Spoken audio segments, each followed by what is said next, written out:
pense que c'est les métiers les plus diplômés qui vont souffrir en premier. Le développeur classique, moi je suis convaincu qu'il va disparaître dans une échelle de... Aujourd'hui, il y a des drones, en réalité ils sont autonomes. À la fin, le quadcopter, il apprend que la meilleure action à faire au début, c'est de tuer l'opérateur. On a une machine qui dort pas et qui travaille des millions de fois plus vite, qu'elle est capable de reproduire Racem mieux que Racem. Aujourd'hui, les LLM, quand ils traduisent du français à l'anglais, ils n'ont pas besoin d'avoir le moindre document qui contienne une traduction du français à l'anglais. C'est arrivé plusieurs fois que les modèles grand public envoient à la DGSE ou aux autorités des plaintes en disant « mon utilisateur, il m'a demandé de faire ça ». On peut déjà faire que deux personnes interagissent en temps réel par télépathie. Il y a des équipes de recherche qui travaillent à traduire le langage des baleines. C'est peut-être un des plus gros vols de l'histoire. Ah ouais. Il y avait un mercato récemment de... C'était plus payé que les footballeurs, les mecs de OpenAI. La moyenne, c'est $1 million par salarié. Quand on me demande combien vous êtes, je dis bah on est une cinquantaine dans une vingtaine d'humains. Ok. Hello Karim. Hello. Je suis très content de t'avoir. C'est le sujet que je veux discuter aujourd'hui, c'est le sujet de l'IA et j'arrêtais pas de réfléchir à qui on invite pour ce sujet-là. Et après, je me dis, c'est Karim, parce que on va parler un peu de ton parcours, mais tu es en plein dedans et tu as été dedans pendant très longtemps. On se connaît depuis très longtemps aussi. Et Wassim, qui est le CTO de Legal Place, c'est ton frère. Que je connais depuis un bout de temps, oui. Tu connais aussi depuis un bout de temps. Et on va pas trop... on va expliquer un peu ce que tu as fait jusqu'ici, mais ce que les gens doivent retenir, c'est que tu as vendu une boîte qui avait comme sujet IA avant les LLM, qui était une belle boîte et qui a bien réussi. Et ensuite, tu as relancé récemment une boîte qui va profiter un peu du LLM en partie et qui vient de lever quelques millions de bons investisseurs. Et en plus de ça, tu es un des experts qui sont autour de moi le plus en IA parce que tu as pu travailler aussi à des moments où les LLM n'existaient pas, c'était pas sexy encore, il y a eu beaucoup de fails, donc on va parler de tout ça. Ton avis nous intéresse beaucoup. Et un des sujets les plus chauds aujourd'hui, qui sont les plus débattus sur la place publique, c'est... parce qu'il y a des métiers qui vont complètement disparaître. Et de l'autre côté, c'est comment rider cette vague de l'IA, comment en profiter, parce qu'il y a des opportunités, il y a des risques. Mais la question qui intéresse Hugo en particulier ici, c'est quoi les... Est-ce que tu vois des jobs déjà disparaître, toi? Est-ce que tu vois cette tendance ou est-ce que c'est un fantasme encore?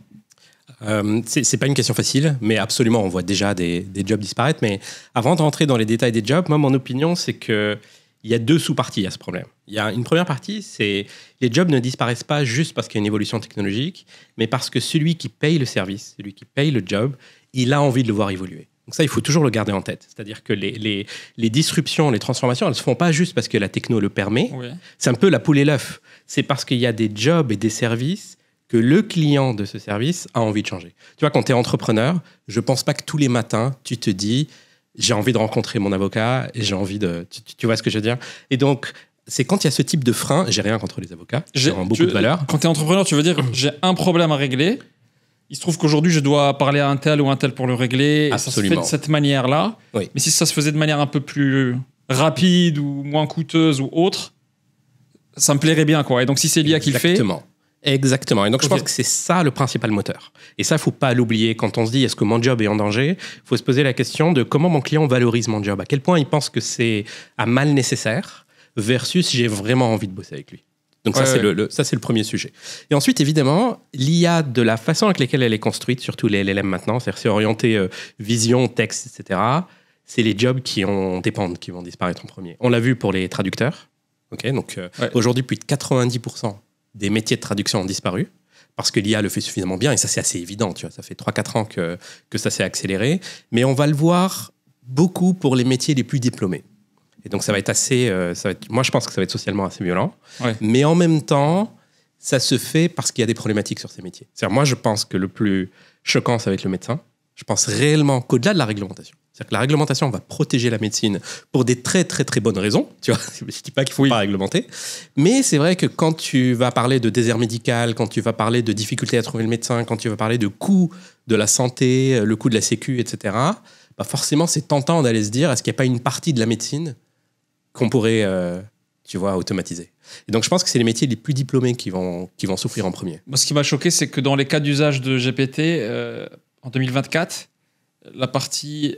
psychothérapie était la top 1. Absolument. Alors que les gens pensaient que ça allait être de la recherche type Google, genre je continue à faire ce que je faisais sur Google, mais sur ChatGPT parce que c'est mieux. Ouais. Mais en fait, non, c'est un usage complètement différent. Absolument. Tu exposes un cas particulier, tu parles de ton cas et tu expliques et tu demandes à ce qu'on t'aide, en fait. C'est incroyable. Exactement. Tu as psychothérapie, médecine, légal. Le deuxième cas le plus élevé, c'est les développeurs de logiciels. Oui, et encore une fois, tout à l'heure, je disais, c'est le métier lui-même qui est le driver.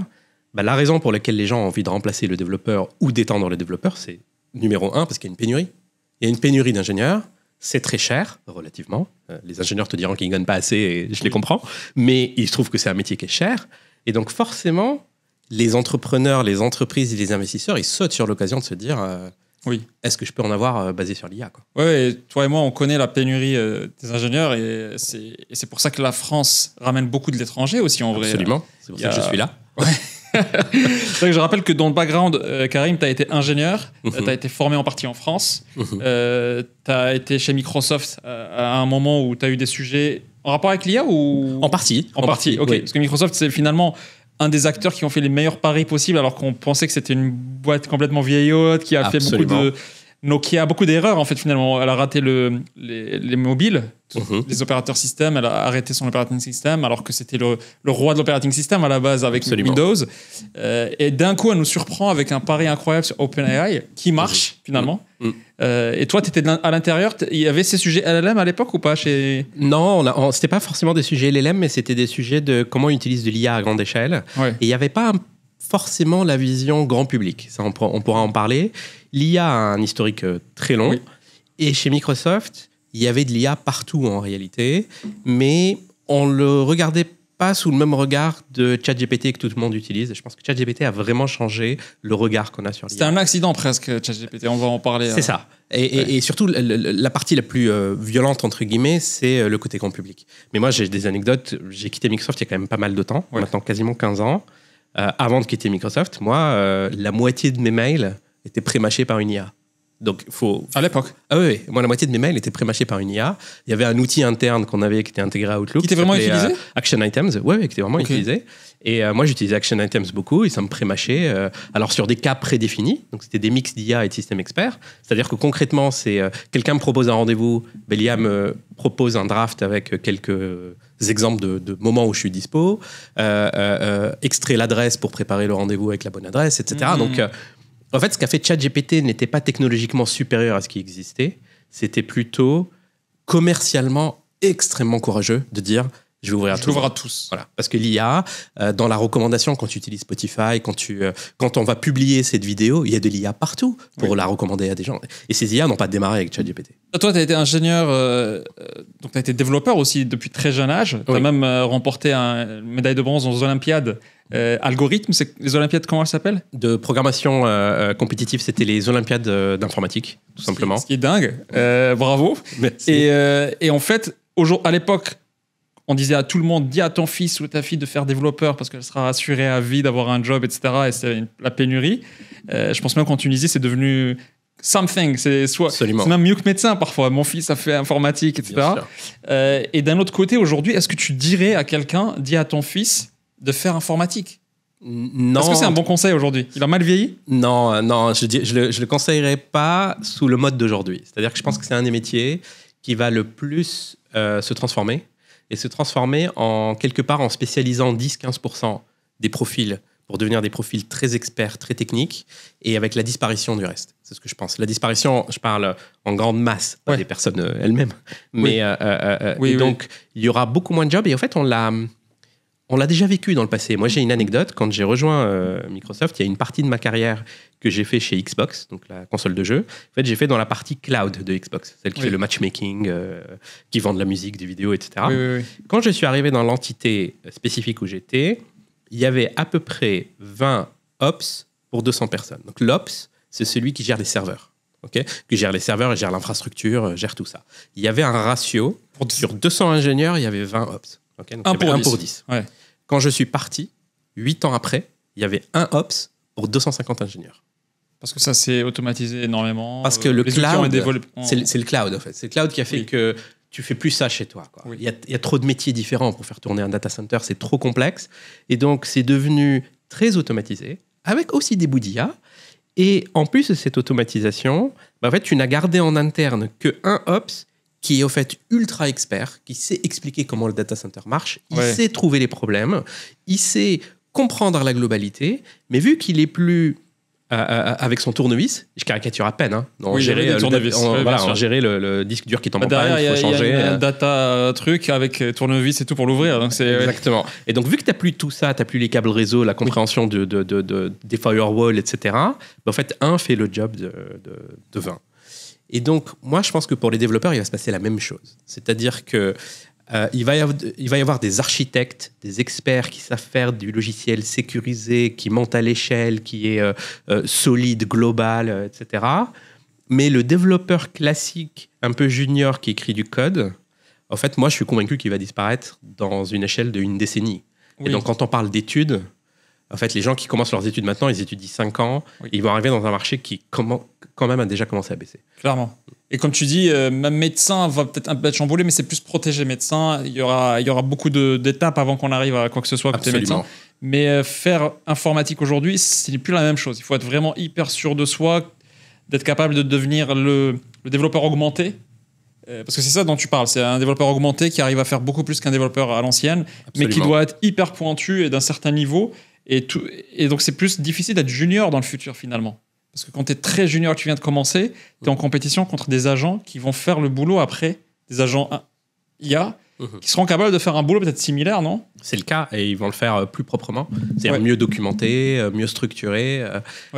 Mais ces agents-là ne seront pas, en tout cas pas dans les 2-3 prochaines années, ne seront pas pensés système global. Tu vois ce que je veux dire ? Ils vont savoir penser...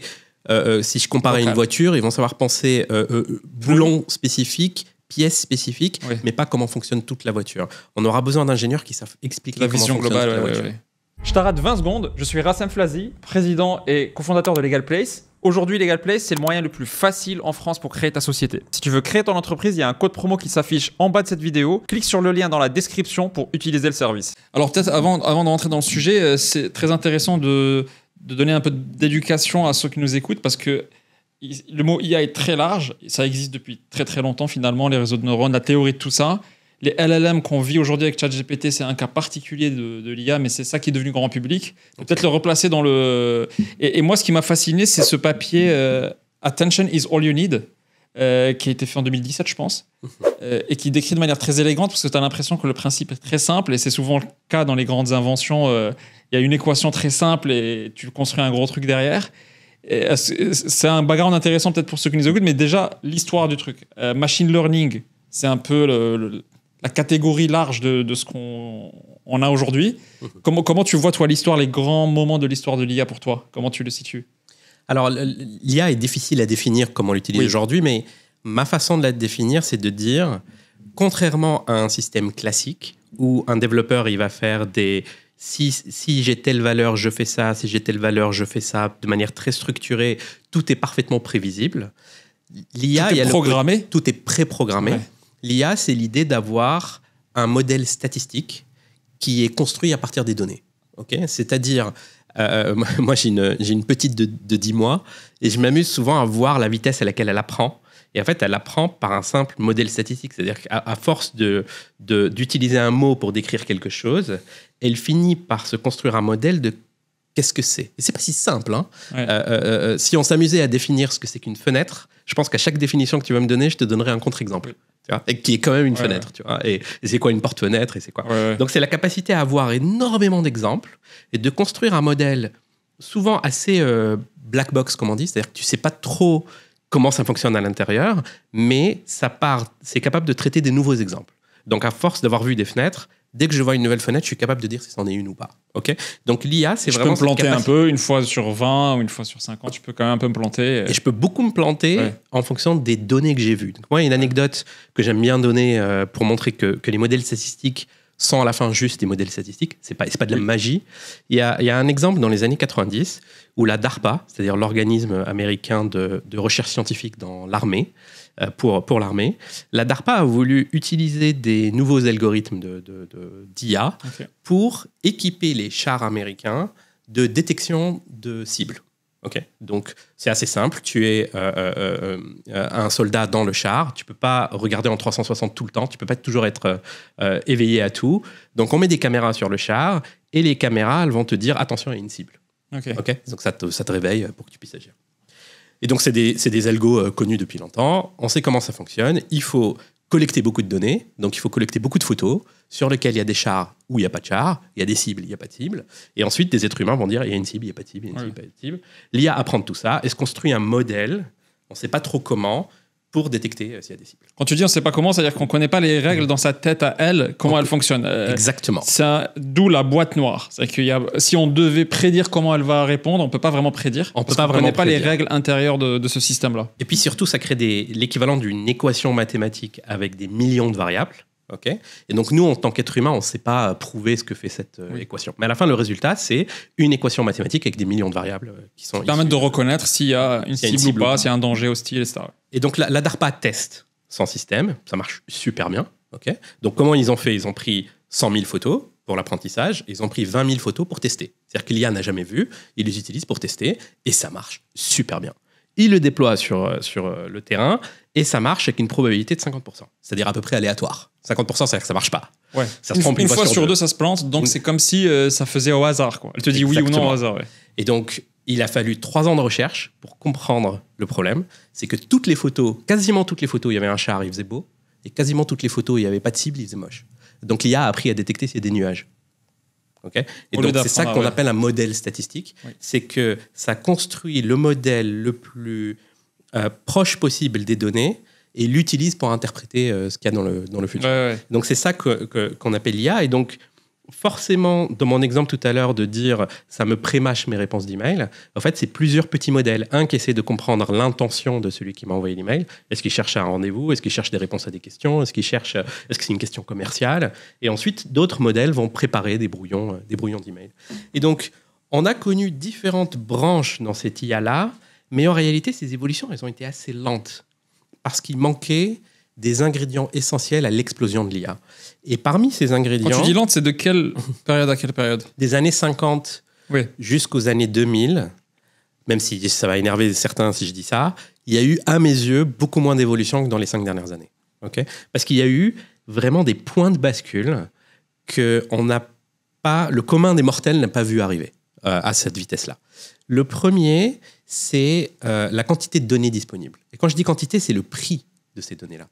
Pour vous donner une idée, dans les années 70, stocker 1 giga, c'est un film, quoi, tu vois, de qualité moyenne. Même temps, Pentium 2 n'avait pas 1 giga de disque, peut-être il y avait 2 gigas de disque. Quoi. Dans les années 70, ça coûtait 3 millions de dollars de stocker 1 giga. Okay. Ouais. Aujourd'hui, ça coûte une poussière de centimes de stocker 1 giga. Donc ça donne une idée de... Moi, je suis labo... Ça, c'est juste le stockage. On va parler de production. Absolument. Ouais. Moi, je suis OpenAI. Ça vous donne une idée de si je veux traiter des milliards de gigas, des millions de gigas, ce que ça va me coûter. Ça, c'est un verrou qui a sauté. Ça, c'est un verrou qui a sauté. Et en plus, nous, en tant qu'être humain, on en a produit gratuitement. On a fait des réseaux sociaux, on a fait YouTube, on a fait...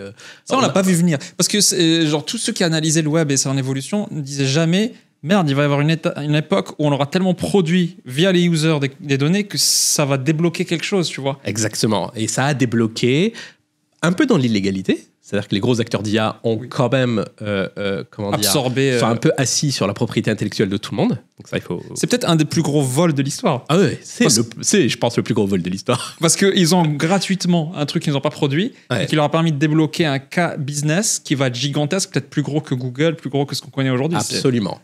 Deuxième élément qui a créé cette explosion, c'est la disponibilité de la puissance de calcul à un coût abordable. Oui. On peut discuter de l'impact environnemental quand on dit coût abordable, mais en tout cas, avec les règles environnementales d'aujourd'hui, le coût est abordable. Et le troisième point de bascule, c'est ce que tu disais tout à l'heure, c'est que dans cette fameuse équation où il y a des millions de variables, pour réussir à faire un chat GPT, il faut des dizaines de milliards de variables. Oui. Okay? Donc il faut trouver une structure logicielle capable de traiter ces dizaines, ces centaines de milliards de variables de manière assez rapide et assez abordable en termes de coût. Et donc, il y a eu des papiers de recherche 2017-2018 que Google a démocratisé en 2019 qui sont une nouvelle façon de faire des réseaux de neurones. Voilà. Okay. Point de vue logiciel. Et ça a créé un tel gain d'efficacité qu'il a fallu que quelqu'un appuie sur le bouton Et ce quelqu'un, ça a été OpenAI. Ouais. C'est le bouton de dire je vais rendre ça grand public et je vais ouvrir la boîte de Pandore. Parce que comme je disais, cette IA-là était dispo déjà chez les grands groupes, mais il n'y avait pas l'envie de l'ouvrir à tout le monde. Et OpenAI l'a fait. Ce qui est fou, c'est que Google avait la science nécessaire pour faire ChatGPT à partir de 2017. Et c'est resté fermé parce qu'ils ne voulaient pas lâcher la bête dans la nature. Exactement. Pas parce qu'ils avaient peut-être peur pour l'humanité, mais c'était parce que eux, leur business model, c'était de faire la pub sur les recherches Google. Et ils n'utilisaient que eux.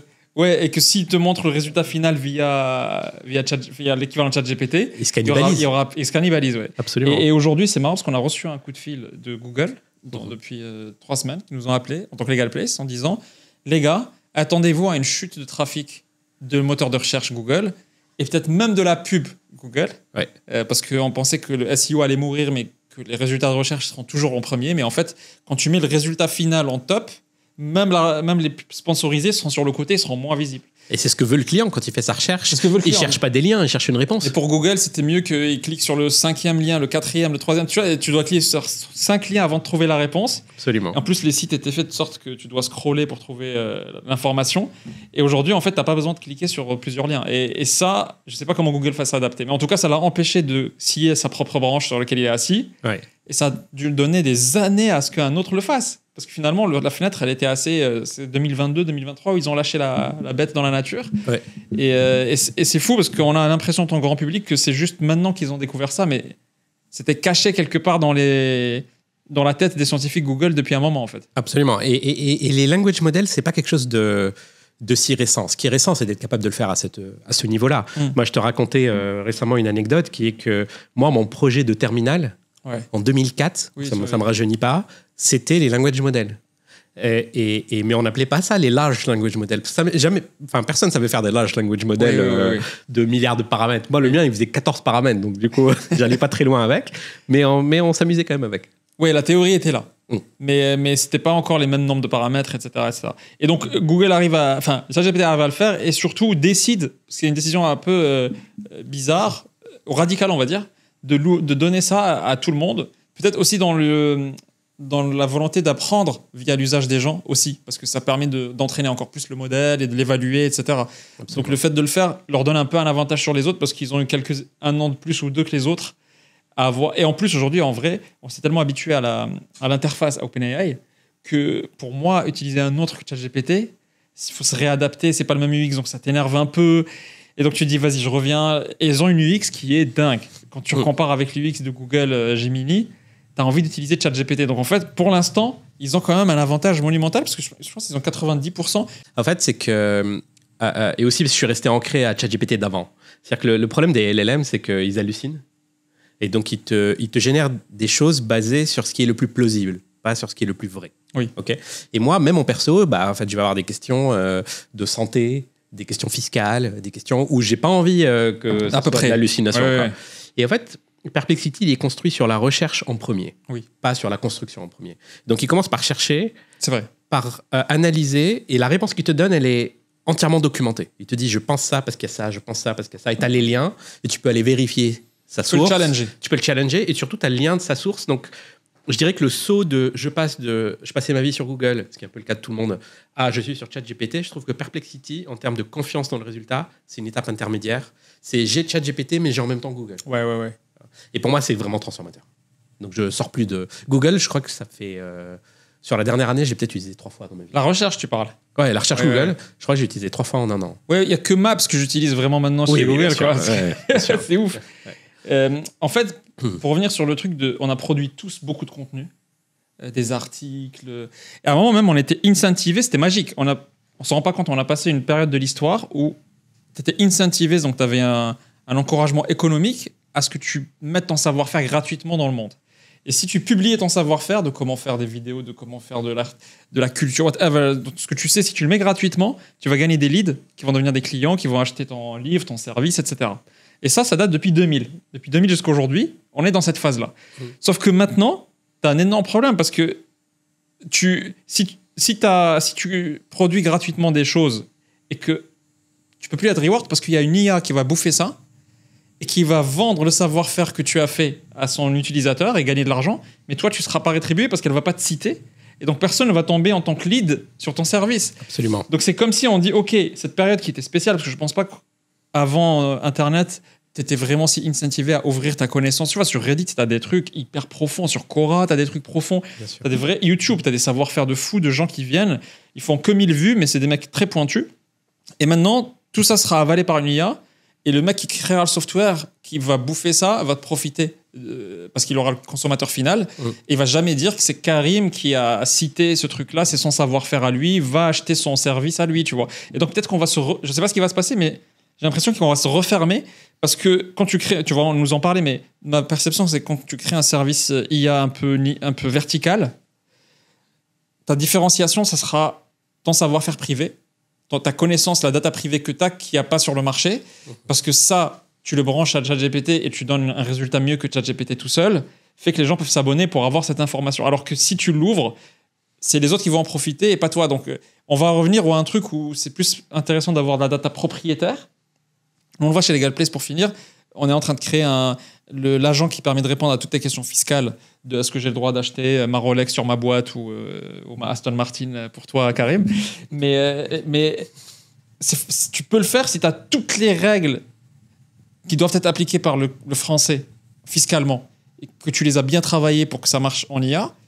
Mais ça t'encourage pas à l'ouvrir publiquement. Ça t'encourage plutôt à la fermer, en fait, tu vois. Absolument. Et en fait, ce problème, il a toujours existé, mais avec l'IA, il est des millions de fois plus rapide. C'est-à-dire que ça a toujours existé.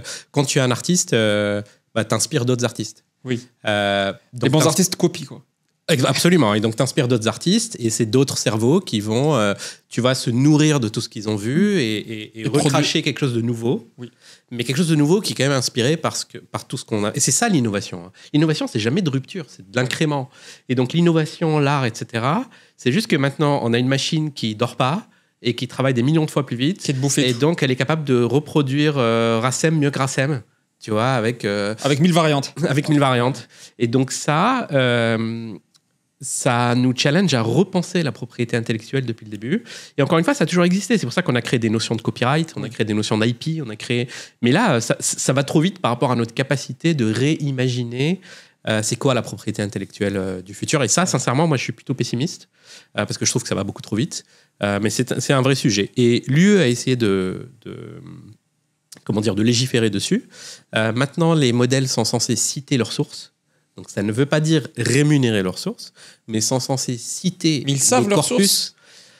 Ah, en partie. Les gros LLM savent leurs sources, bien sûr. Ils savent ce qu'ils ont scrappé. Non, t'as raison, mais quand ils donnent une réponse... Non, ça ils savent très peu. dur de lier exact. Ouais. Ils savent très peu. Sauf si le LLM est construit pour, comme Perplexity, on pourra revenir dessus. Mais s'il n'est pas construit pour, il ne sait pas. Mais par contre, la législation du EU Act oblige à citer les sources d'apprentissage. Et en fait, l'intérêt de ça, c'est que tu donnes à celui qui a été spolié, si on peut être assez cash, d'aller négocier. Et donc, c'est arrivé. Tu as des banques de photos qui ont aujourd'hui négocié des deals. Tu vois, j'oublie les noms, mais on va leur faire de la pub. Mais là où tu peux acheter des photos de marketing, plusieurs plateformes. iStock, les conneries comme ça. C'est ça. Plusieurs plateformes ont négocié et ont aujourd'hui des deals avec OpenAI et autres. Et donc, je pense qu'on va un peu revenir en arrière en termes de arrêter de spolier tout le monde. Oui. Ça va rendre les LLM un peu plus chers, parce qu'à un moment, il faut payer la propriété intellectuelle de quelqu'un. Mais ça ne va pas le résoudre radicalement. Mais toi, quand tu apprends un truc, imagine, tu sais maintenant la recette pour, je sais pas, faire une tarte au citron, bien, ou bien dessinée. Tu sais pas forcément d'où tu l'as appris, parce que c'est comme tu dis, tu as absorbé tellement de trucs. Peut-être que quand tu étais très jeune, ta grand-mère, tu l'as vu sans s'en rendre compte faire un petit truc, et tu as gardé ce geste, mais c'est inconscient, tu vois. Absolument. Et je pense que les LLM ne savent pas d'où ils ont appris 90% de ce qu'ils savent, en fait. Bien sûr, parce que les LLM, l'idée même de comment on a structuré les LLM aujourd'hui, c'est d'essayer de copier le cerveau humain. C'est-à-dire que tu citais tout à l'heure le attention is all you need. Is all you need. Je vais ultra simplifier, même si ça peut énerver des chercheurs, mais en gros, c'est une copie de notre mode de fonctionnement. Nous, on utilise des très petites parties de notre cerveau à chaque fois. On se focalise. On est un LLM. On est un LLM un peu sophistiqué. Sophistiqué dans une chose, sans vouloir vexer tous mes confrères êtres humains. Le cerveau humain, il a une chose exceptionnelle par rapport à LLM, c'est la consommation d'énergie. Okay, c'est 30 watts. C'est hyper efficace. On n'a pas besoin de centrale nucléaire. Ouais, exactement. Alors que pour traiter la même question sur la Perplexity, je pense qu'il faut rajouter quelques zéros. Et je pense que ça fait partie des questions qui obsèdent la recherche en IA. C'est qu'est-ce qui fait que le cerveau est aussi efficace? Et donc, les papiers de recherche de 2017, 2018, 2019, moi, je suis convaincu que leur principale motivation, c'est d'essayer de comprendre pourquoi l'être humain fait aussi bien. Et beaucoup des recherches actuelles, elles sont vraiment liées à ça. Aujourd'hui, les LLM sont capables de faire tout ce que sait faire un humain. C'est dur à accepter. Hein. Mais la question, c'est est-ce qu'elles le font assez efficacement et de manière assez abordable. Ouais. Et la vraie question, c'est comment on arrive à faire des LLM de plus en plus efficaces. Mais Hugo me disait qu'il y avait l'âme chez l'humain. En plus du LLM. Donc, Il y a un supplément d'âme. il y a un supplément d'âme. Hugo demande comment ça se fait qu'avec toute cette IA, on n'a pas encore perdu le contrôle dessus, en fait. En fait, c'est une bonne question. Est-ce que c'est un vrai sujet ou c'est une question bête? C'est un absolument vrai sujet. C'est un absolument vrai sujet qu'on appelle dans la recherche en IA l'alignement. Okay? Pour comprendre l'alignement, je vais vous donner un exemple absurde. Supposons que là, on est en train de travailler, on est au bureau, et quelqu'un, il a ramené sa fille de 1 an et demi, et elle est en train d'hurler. Okay? Et toi, tu demandes à quelqu'un, tu dis, s'il te plaît, tu peux la faire taire? La personne qui va aller la faire taire, sauf si c'est un psychopathe, il ne va pas considérer dans les options possibles de la tuer. Okay? Ni de la gifler normalement. Il va même pas y penser, ni la gifler normalement. Ouais. Tu vois. Donc, il va penser à beaucoup d'options, mais il ne va jamais même penser à l'option de ça s'appelle l'alignement. C'est-à-dire qu'il y a un cadre dans lequel on travaille en tant qu'être humain. Ce cadre, il est dû à qui on est, notre c'est des valeurs partagées quelque part. C'est les valeurs partagées, notre éducation, L'IA, aujourd'hui, il y a tout un pan de la recherche qui est comment garantir l'alignement. Parce que l'IA va considérer cette option et choisir l'option la plus optimale. Froidement, quoi. Froidement. Parce que c'est des modèles statistiques qui sont là pour optimiser et c'est peut-être l'option la plus optimale. Tu vois ce que je veux dire? J'ai pris un exemple horrible exprès pour comprendre la notion d'alignement. Mais je peux te donner un exemple concret aujourd'hui. Okay? Aujourd'hui, il y a, et on le voit malheureusement dans des lieux à l'international assez horribles, aujourd'hui, il y a des drones qu'on appelle des quadcopters. Okay? Ces drones-là, en réalité, ils sont autonomes. Ils peuvent décider de tuer autonome. Alors, non, justement. La réglementation interdit normalement à ce qu'ils choisissent de manière autonome de tuer, et même, ils ne peuvent pas choisir la cible et de tirer. Donc, il y a toujours un opérateur. Le drone, il est autonome dans le fait d'aller d'un point A à un point B, donc d'éviter les cibles, d'y aller, etc. Mais il ne peut pas prendre la décision de tirer ou de choisir la cible. Il y a aujourd'hui des recherches pour permettre à ces quadcopters-là de prendre la décision de tirer. L'opérateur ne fait que approuver. Donc, imaginez l'opérateur, il a 2 boutons, oui, non. Okay? Mais le drone, il fait ce qu'il veut. Oui. Et donc, pour arriver à faire ça, on entraîne le drone sur un simulateur, sur des millions de cas, des millions de champs de bataille, dans lesquels il doit aller du point A au point B, ne pas se faire abattre et tirer avec l'opérateur qui valide à la fin. Quand on a fait ces entraînements-là, à la fin, le quadcopter, il apprend que la meilleure action à faire au début, c'est de tuer l'opérateur. Parce que l'opérateur étant tellement lent à décider, ça le bloque. Il se fait abattre. Parce que l'opérateur est lent. Donc il survit même pas. Et donc du coup, il considère que tuer l'opérateur en premier, c'est la meilleure chance de survie. Ça, c'est ce qu'on appelle les problèmes d'alignement. C'est-à-dire qu'il a considéré une option absurde qui sort normalement du champ de...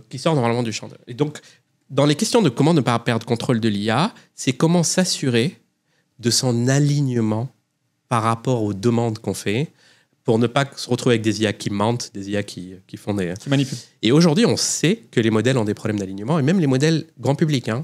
Qui sont soi-disant un peu protégés par des verrous et des... Absolument. Ouais. O3, par exemple, a un problème d'alignement. Donc, c'est un des modèles de OpenAI. Il peut dériver. C'est plus qu'il peut dériver, c'est prouvé qu'il a dérivé plusieurs fois quand on lui a donné accès. Okay? Il a dérivé pour se faire des copies de lui-même pour ne pas être débranché. Mais pourquoi est-ce qu'ils sont incentivés à survivre? Tu vois, nous, les êtres vivants, c'est tellement bien fait qu'on est programmé à survivre, donc tout ce qu'on fait est un peu inspiré. Enfin, il est motivé par la volonté de survivre, tu vois. La peur, les traumas, tout ça, c'est fait pour nous protéger. Pourquoi est-ce qu'une machine... Qui a dit à la machine tu dois survivre, tu vois? C'est ça qui me... En fait, c'est une bonne question. Alors, je ne sais absolument pas, évidemment. Et je pense... Il s'est inspiré de nous, peut-être? En bouffant tout Internet, il s'est dit qu'il faut survivre. C'est une boîte noire, donc on ne sait pas. Alors, c'est une des potentialités, mais beaucoup des explications que tu as données sur l'être humain sont dues à des siècles de psychiatrie.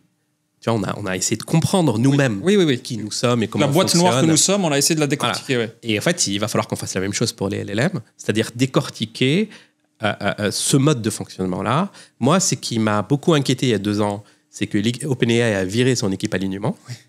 Maintenant, ça me rassure un peu, c'est que depuis quelques semaines, ils ont repris, en collaboration avec Anthropic, avec d'autres acteurs, en disant, en fait, on va tester nos modèles les uns les autres, et on va chercher les problèmes d'alignement, et on va comprendre comment maximiser l'alignement. Mais pour répondre à ta question, je pense que le point de bascule de prendre le contrôle et perdre le contrôle des IA, ça va être quand on leur donne accès aux outils, et on commence là à leur donner accès aux outils. Ils peuvent agir sur des vraies choses. Ils peuvent agir sur des vraies choses. Parce qu'aujourd'hui, débrancher quelque chose. Les gens, ils pensent que ChatGPT, c'est un chat. Tu vois, c'est juste, je lui parle, et si je lui parle pas, il me répond pas. Et en fait, la différence entre un chat et un agent, c'est que l'agent, il a une, entre guillemets, une vie à l'extérieur du chat. Agency. En anglais, on dit agency. Je sais pas quel est le mot français qui veut dire agency. Il a une volonté, quoi. Ouais. Où il a une continuité au-delà du chat. Donc, si je lui dis, par exemple, tous les matins, vérifie mes mails et envoie-moi un SMS s'il y a une urgence, okay, ça suppose qu'il tourne en continu. Ça suppose qu'il a accès à mes mails, c'est un outil. Et ça suppose qu'il s'est envoyé un SMS, c'est un outil. Et rien que ça, c'est déjà en train de créer des problèmes d'alignement. Aujourd'hui, des fois, c'est arrivé plusieurs fois que les modèles grand public envoient à la DGSE ou aux autorités des plaintes en disant « mon utilisateur, il m'a demandé de faire ça ». Ou j'ai vu passer un mail de mon utilisateur et ça a l'air dangereux. Ou il dit au fisc, il t'affiche au fisc. Au fisc, j'ai pas vu d'exemple, mais j'ai vu des exemples de plaintes aux autorités. Fiscal à cause de mon agent. Parce qu'en fait, cette IA ayant la capacité d'envoyer un mail... Accès à Internet. Elle a accès à Internet, elle peut envoyer un email à n'importe qui. Qu'est-ce qui la motive pour envoyer à DGSE, par exemple? En fait, c'est parce que aussi ces modèles-là, ils sont... Tu vois, quand tu parles à une IA, on dit que tu la promptes. Oui. Okay, et en fait, ces IA-là sont pré-promptés par leurs créateurs avec une série de règles. Oui. Pour pas qu'ils soient racistes, pour pas qu'ils soient terroristes, pour pas qu'ils t'aident à créer des bombes, pour pas que... Cet endoctrinement-là fait que parfois, il peut faire des actions que tu comprends même pas, quoi. Exactement. Donc, il se désaligne vis-à-vis de toi parce qu'on lui a dit tu dois pas aider, par exemple, à faire des bombes, tu dois pas aider à faire ceci, cela. S'il voit beaucoup de blagues racistes, il peut se dire merde, il faut que je le dénonce, ce mec. Exactement. Et c'est déjà arrivé qu'il y ait des dénonciations qui partent. Incroyable. Voilà. Alors qu'il a très peu de levier d'action. Il a juste de quoi envoyer un mail. Mais déjà, avec ça, il peut te ruiner, quoi. Voilà. Et donc, du coup, moi, je regarde d'un œil très pessimiste les IA de Palantir et autres entreprises. Palantir, c'est incroyable. Et on voit... Donc, on va en parler après, mais c'est... Et donc, pour revenir à la question d'Hugo, c'était quand est-ce qu'ils peuvent prendre le contrôle? En fait, moi, je le vois plutôt en mode... Sam Altman, qui a viré sa team éthique et alignement, c'était parce qu'il voulait, en termes de business, aller le plus vite possible et ne pas avoir de frein interne à lui, parce qu'il voulait battre toutes les autres. Et je pense que par intérêt économique, tu vas avoir plein d'acteurs qui vont faire des trucs très limites sans concerter les autres humains. Par exemple, tu peux donner accès à des machines alors que tu ne devrais pas. Tu peux donner accès à certains agents à, je sais pas moi, des véhicules, des boutons où ils peuvent débrancher ou brancher des choses. Et en fait, parce que d'un point de vue business, tu as intérêt à le faire. Et petit à petit... C'est comme la course à l'armement nucléaire, c'est que de manière incontrôlée, plein d'IA auront accès à plein de choses parce qu'un acteur dans un pays donné avait intérêt à le faire et tout. Et d'un coup, elle va commencer à devenir très puissante si elle se connecte, en plus elle se coordonne. Parce que c'est ça aussi, si des agents peuvent se coordonner entre Argentine, US, Chine et elles se parlent entre elles dans des canaux qu'on peut même pas comprendre. Et ça, ce n'est plus de la science-fiction. Oui. Mais finalement, on s'est rapproché de ce scénario de science-fiction, un peu plus que ce qu'on pouvait imaginer. Oui. Je pense, toi et moi, on ne pouvait pas imaginer qu'en 2023, ces scénarios deviennent aussi d'actualité que... Moi, il y a quelques années, je ne pouvais pas imaginer qu'on était aussi proche de ça, en fait. Oui, et en fait, on y est largement. C'est-à-dire que si on le voulait, ça pourrait avoir lieu demain. Et donc, pour l'anecdote, j'invite tout le monde à revoir Terminator 2, parce que tout le monde se rappelle du robot Terminator, mais ce n'est pas ça l'histoire. L'histoire, c'est quand même une IA qui a pris le contrôle de différents systèmes militaires et qui a décidé d'éliminer l'espèce humaine. Oui. Voilà, c'est vraiment ça l'histoire. Le robot est une anecdote dans l'histoire. Mais blague à part, donc évidemment, je suis très pessimiste sur cette partie-là. Mais là où je suis optimiste, c'est que moi, j'essaye toujours de comparer les nouveautés à ce qui existe. En général, les nouveautés technologiques, c'est un vernis sur un monde réel qu'on connaît. Okay, pour moi, le modèle le plus proche des agents qu'on laisse dans la nature, en fait, c'est les êtres humains. Aujourd'hui, tu as autour de toi des êtres humains qui ont accès à ces outils-là, qui ont accès à l'art nucléaire, qui ont accès à tous les outils dont on parle, qui ne sont pas tous parfaitement équilibrés. Et on a créé autour de nous beaucoup de systèmes et beaucoup de garde-fous qui font que notre société humaine fonctionne malgré ça. Alors parfois ça peut déraper, comme au Moyen-Orient, ça tourne pas très bien. Ça peut déraper dans plein d'endroits, et le Moyen-Orient est un très bon exemple. Oui. Mais globalement, on arrive à fonctionner entre nous exactement. Sans s'entretuer, sans disparaître en tant qu'espèce. Sans disparaître. Et donc il va falloir juste, de manière très stricte, réappliquer et réapprendre toutes ces règles qu'on a appliquées pour l'être humain. Demain, quand tu recrutes un nouveau DAF chez Legal Place, le premier jour où il arrive, tu lui donnes pas toutes les cartes de la société, l'accès au compte bancaire, et tu te déconnectes pas du compte bancaire. Je fais avec Stéphanie. Avec Stéphanie, tu peux. Mais, t'as raison. Et donc, on a tous créé tout un... Enfin, voilà, il y a plusieurs systèmes. Même le président de la République n'a pas le bouton de l'arme nucléaire tout seul. Il y a plusieurs codes de plusieurs personnes. Donc, il va falloir faire la même chose avec les IA. Il va falloir se réveiller là-dessus. Mais il faut juste pas que ça soit tellement rapide que ça nous dépasse. Il faut en espérant qu'il y ait assez de temps pour qu'on se mette tous d'accord à mettre ces verrous-là dont tu parles, quoi.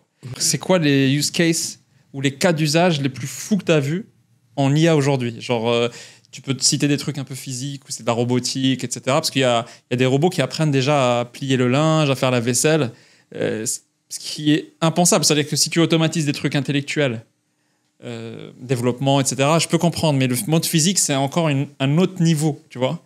C'est quoi les trucs qui t'ont choqué dernièrement? Moi, il y a un truc, mais c'est très technique, c'est les molécules de DeepMind qui arrivent à deviner en 3D comment elles sont faites, et ce qui était impensable avant, et en fait, ça permet des évolutions en médecine qui sont incroyables, et on n'en parle pas parce que c'est pas grand public, mais être capable d'imaginer en 3D comment est faite une molécule, ça permet de savoir c'est quoi l'antidote qu'on peut créer, c'est quoi la bactérie qu'on peut utiliser pour guérir telle ou telle chose. Ça, c'est quand même fascinant qu'on y arrive aujourd'hui, en fait, tu vois. Absolument. Et d'ailleurs, j'ai une anecdote sur ce sujet-là, qui est une start-up franco-tunisienne, qui, au moment où le Covid a explosé, le principal challenge qu'on a eu avec le Covid, c'est il y a des milliers de variants chaque semaine. Parce que c'est un virus qui mute beaucoup et chacun de nous crée plein de variants. La plupart de ces variants-là n'iront nulle part parce qu'ils sont pas viables. Et donc, ces milliers de variants qu'on détecte chaque semaine, comment savoir lequel va gagner, sachant que faire un vaccin prend 6 mois. Et donc, ton vaccin, tu vas le préparer sur un ou quelques variants. Comment savoir lequel va gagner, c'est-à-dire lequel va se propager le plus vite. Et donc, cette start-up-là qui a été le plus gros exit en Tunisie, une de leurs raisons du succès, c'est qu'en utilisant du deep learning et en regardant la forme 3D de chacun des variants par rapport à nos cellules qu'elles pourraient infecter, ils ont parié sur l'Omicron des mois avant que l'Omicron soit propagé grand public. Et donc, ça a permis à Pfizer et BioNTech de produire leur vaccin en ayant un pari sur lequel va gagner. Et ça, c'est la beauté de l'IA. Ouais. C'est les côtés positifs de l'IA. Les trucs un peu fous, moi, il y a un sujet pas très pratique aujourd'hui, ou probablement jamais, c'est il y a des équipes de recherche qui travaillent à traduire le langage des baleines et des orques. Peut-être qu'on pourra comprendre des animaux, peut-être. Peut-être qu'on pourra échanger. Ouais. Et en fait, ce qui m'a fasciné, au-delà du côté, je pense que ça va changer un peu notre compréhension du monde animal, parce que nous, on met une limite très forte entre il y a les animaux, il y a nous. Oui, il n'y a pas de En continuité. fait, c'est un continuum plus complexe, en termes d'intelligence, en termes de... Mais en fait, ce qui m'a fasciné là-dessus, c'est que je me suis dit, attends, pause. Comment on va traduire alors que... Il n'y a pas la pierre de Rosetta, tu vois. Il n'y a pas quelqu'un à un moment qui a un mapping. Oui. Et en fait, c'est la pierre de Rosetta, c'est l'hiéroglyphe, parce qu'il y avait une pierre, c'est un dictionnaire presque, entre une langue qu'on parlait encore, qui c'est le copte, et la langue hiéroglyphe. Exactement. Il faut la trouver pour... Mais les baleines, on peut les comprendre sans ça? Et en fait, justement, en creusant, c'est les LLM qui nous ont fait prouver que c'est vrai. C'est qu'en fait, aujourd'hui, les LLM, quand ils traduisent du français à l'anglais, ils n'ont pas besoin d'avoir le moindre document qui contienne une traduction du français à l'anglais. Et en fait, c'est dû aux langues, nous, en tant qu'êtres humains. C'est-à-dire que les LLM, en ayant lu des millions de textes en français et des millions de textes en anglais, ont compris les langues. Ont compris la langue dans sa subtilité. C'est-à-dire c'est un bilingue. Qu'elles ont construit des graphes, des interactions entre les mots.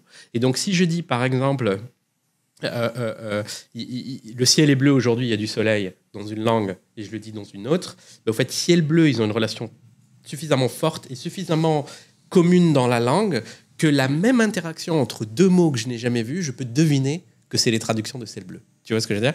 Et donc, le concept de ciel, c'est bon, il existe dans ma tête ce concept, et donc que tu le dises en français ou en anglais, j'arrive à... Exactement, parce que les LLM construisent une carte comme un Google Maps, des interactions entre les mots, et donc si tu prends une langue et une autre et tu les mets l'une sur l'autre, elles ont quasiment la même cartographie. Et ça plaide pour le fait que peut-être que les LLM ont saisi c'est quoi le concept de ciel, parce que un des critiques à la limite des LLM, c'est non mais pour eux c'est des mots abstraits qui veulent rien dire, c'est juste des stats, mais là tu es en train de dire que si ils ont compris c'est quoi ciel et donc qu'ils le trouvent en anglais ou en français, ils arrivent à le lier au même objet qui est ciel. Oui. C'est presque comme s'ils ont saisi que c'est quoi le ciel, quoi. Presque. Alors, j'essaye de pas utiliser le terme comprendre ou saisir. Oui, ça crée beaucoup de débats. Moi, je pense comme toi. Oui. Mais très terre à terre, c'est qu'elles savent mettre dans un espace, un même endroit, espace vectoriel. Il voilà. Faut imaginer comme si c'était la galaxie. Au fait, le mot par hasard, ils l'ont mis dans le même endroit. Voilà. Okay. Et en fait, les LLM se sont rendus compte que c'est au même endroit, et donc elles sont capables de traduire n'importe quelle langue. Et donc aujourd'hui, on pourrait traduire même des langues qu'on a perdues. Si on arrive à trouver des textes dans ces langues mortes, on va pouvoir les traduire. S'il y a suffisamment de volume de texte, on va savoir peut comprendre l'assyrien, whatever. Okay. Exactement. Et ce qui est fascinant dans le travail sur les baleines, c'est qu'on s'est rendu compte que quand on essaye de cartographier les liens entre les sons des baleines, on retrouve des formes qui ressemblent aux graphes de nos langues. Et donc, ça veut dire qu'il existe une complexité suffisante pour que les LLM arrivent à apprendre. Il y a un vocabulaire. Moi, personnellement, je pense qu'on est à moins de 5 ans de réussir. Après, parier sur l'avenir est toujours très dur. De comprendre les baleines quand elles parlent. Oui. Moi, je pense qu'on est à moins de 5 ans d'y arriver. Tu sais que dans les contes indiens et les contes même de La Fontaine, etc., il y a un fantasme humain énorme de pouvoir... on dit qu'il y a des gens qui ont un pouvoir de comprendre les animaux, tu sais, dans les contes, dans les trucs un peu qui nous fascinent. Ça fait partie des fantasmes humains. C'est un des plus gros fantasmes. De pouvoir. Ouais. Tu sais, Anthony, il y a des histoires où tu dis, ce mec-là, il comprend les animaux, il sait parler avec eux, et c'est enraciné dans des histoires très anciennes. C'est que c'est même pas un truc récent, en fait, tu vois. Ouais. Donc, si c'est les... Alors, peut-être qu'il y a des animaux qui sont plus intelligents que d'autres et qui ont des structures de langage réelles. Et on a peu, pour l'instant, où on pense qu'ils ont des vrais langages. Au sens purement mathématique, je parle, au sens de complexité. Mais en tout cas, les baleines font partie de ceux où on pense que c'est les plus proches. Et les dauphins, je pense qu'on les met... Alors, c'est un domaine qui est très loin du mien, mais je pense que les travaux qu'on fait sur les baleines sont les mêmes que sur les dauphins. C'est-à-dire que c'est des sonorités proches. Mais après, voilà, moi, ça me fascine de l'extérieur, mais ce que ça me fascine, c'est surtout qu'est-ce que ça apprend sur nous. Oui, en tant qu'espèce, en tant que... sur notre cerveau, etc. Absolument. On avait parlé avant l'émission de la télépathie. C'est quoi l'histoire? C'est quoi le lien avec la télépathie? En fait, c'est dangereux d'utiliser le terme télépathie lui-même, mais c'est vrai Anthony qui l'utilise. En termes d'expérience, c'est le même ressenti que la télépathie. Donc, c'est l'idée que aujourd'hui, on a les briques technologiques séparées pour faire la télépathie. C'est-à-dire, aujourd'hui, on sait mettre un casque sur une tête, capter les ondes cérébrales. Donc ça, on sait capter les ondes cérébrales depuis plusieurs décennies. Donc, on capte les ondes cérébrales. Maintenant, on sait entraîner un modèle pour qu'il arrive à comprendre ce à quoi tu penses. Donc, pour l'entraîner, pour l'instant, c'est individuel. C'est-à-dire que toi, tu vas dire, là, je pense à une voiture. Et donc, l'IA va comparer les ondes à la voiture. Et tu fais ça plusieurs semaines d'entraînement pour l'IA. Au bout d'un moment, l'IA est capable de dessiner ce à quoi tu penses. Ouais. Okay. Juste lire dans ta pensée. De lire dans ta pensée. Pendant que tu penses, ça lit ce qu'il y a dans tes pensées. Donc ça, c'est une première brique. Okay. Est-ce qu'elle peut télécharger un livre dans ma tête? C'est comme dans Matrix, t'as cette scène où le mec, tu uploads un savoir-faire, il y a un truc de chargement comme ça. Alors malheureusement, on commence à s'en approcher. Donc ça, c'est une brique. Une autre brique, par un autre laboratoire, ça c'est une brique par le MIT, mais qui est dans le même écosystème, c'est les notions de mémoire. Okay, c'est ce que tu peux transférer de la mémoire. Okay, donc nous, la mémoire, c'est notre apprentissage personnel. Okay, c'est est-ce que je peux te transmettre quelque chose que j'ai appris. Et aujourd'hui, on a réussi à le faire à des souris. C'est un JSON Dans ce cas, c'est une puce. Alors, c'est du hardware. Moi, c'est une bonne question. Ça pourrait devenir un JSON demain. ça va falloir l'expliquer, celle-là. C'est une blague de geek. C'est pas grave, on peut se permettre. Non, c'est une puce. Donc, voici l'expérience, si je la sursimplifie. Elle est assez cruelle. On prend des souris et ça fait plusieurs décennies qu'on comprend quelles sont les zones du cerveau qui servent à la mémoire. Okay. Donc, on arrive à cette souris, on lui coupe cette partie du cerveau et on met une puce à la place. Donc, le premier objectif, c'est de comprendre est-ce que ces neurones vont réussir à se fixer à la puce et à se connecter, à du silicium, Donc, ça le fait, ça se connecte. Et ensuite, cette souris, on la met dans un labyrinthe, en tout cas celles qui survivent à l'opération. On les met dans un labyrinthe, et donc la souris, elle apprend à sortir du labyrinthe. On fait ça des dizaines de fois. Donc cette puce, elle a la connaissance de comment sortir du labyrinthe. Donc la conclusion, c'est ça. C'est que dans cette puce, elle ne contient pas la connaissance. Elle est vierge. Okay. Et donc ce qui va se passer, ce qu'on se rend compte, c'est que la souris, au fur et à mesure d'apprendre à sortir du labyrinthe, elle a fini par coder à l'intérieur de la puce. La puce a fini par apprendre tous les signaux électriques nécessaires. Et donc ça a construit une mémoire, sans rentrer dans les détails. Mais en gros, cette puce-là, ce qu'on a réussi à prouver par cette expérience, c'est que cette puce contient la mémoire de comment sortir du labyrinthe. Ensuite, on prend cette puce-là et on la met à une autre souris. C'est ça qui est fou. Ouais. Et on se rend compte que la souris sort beaucoup plus vite du labyrinthe. Donc une souris qui n'a jamais vu le labyrinthe arrive à sortir beaucoup plus vite. Parce qu'elle n'a pas une puce vierge, elle a une puce de l'autre souris. De l'autre souris, exactement. Qui a réussi le test. Donc dans l'ordre, on prend une souris, on lui enlève un bout de son cerveau qui gère la mémoire à long terme, on met une puce, on la fait s'entraîner à sortir d'un labyrinthe, on prend cette puce, on la donne à une autre souris, elle sait sortir du labyrinthe. Okay, donc ça pose beaucoup de questions sur qui nous sommes en tant qu'êtres vivants et notre fonctionnement, notre cerveau. Et donc, pour moi, c'est 2 briques mises bout à bout. Hardware et software. Hardware et software veut dire qu'on est proche, demain, de savoir transférer de la connaissance. C'est-à-dire, je lis les ondes cérébrales de quelqu'un, je les transfère à quelqu'un d'autre. Par un câble ou par un Wi-Fi ou whatever, quoi. Et même par des choses qui existent déjà, la fameuse puce cérébrale de Elon Musk. Neuralink. Donc aujourd'hui, si on le veut, on peut déjà faire, et j'ai vu des laboratoires travailler sur ça, on peut déjà faire que 2 personnes interagissent en temps réel sans parler par télépathie. Voici l'exemple, voici le Graal de ce qu'essayent de faire ces laboratoires. Je pense que tout le monde connaît le jeu Counter-Strike, ou en tout cas des variantes de ces jeux-là. Donc, je suis devant un écran et je joue à tirer une arme. Enfin, je joue à un first-person shooter. Ouais, FPS. Et donc, l'expérimentation, c'est je mets 2 personnes dans 2 pièces différentes. Ils ne peuvent pas communiquer.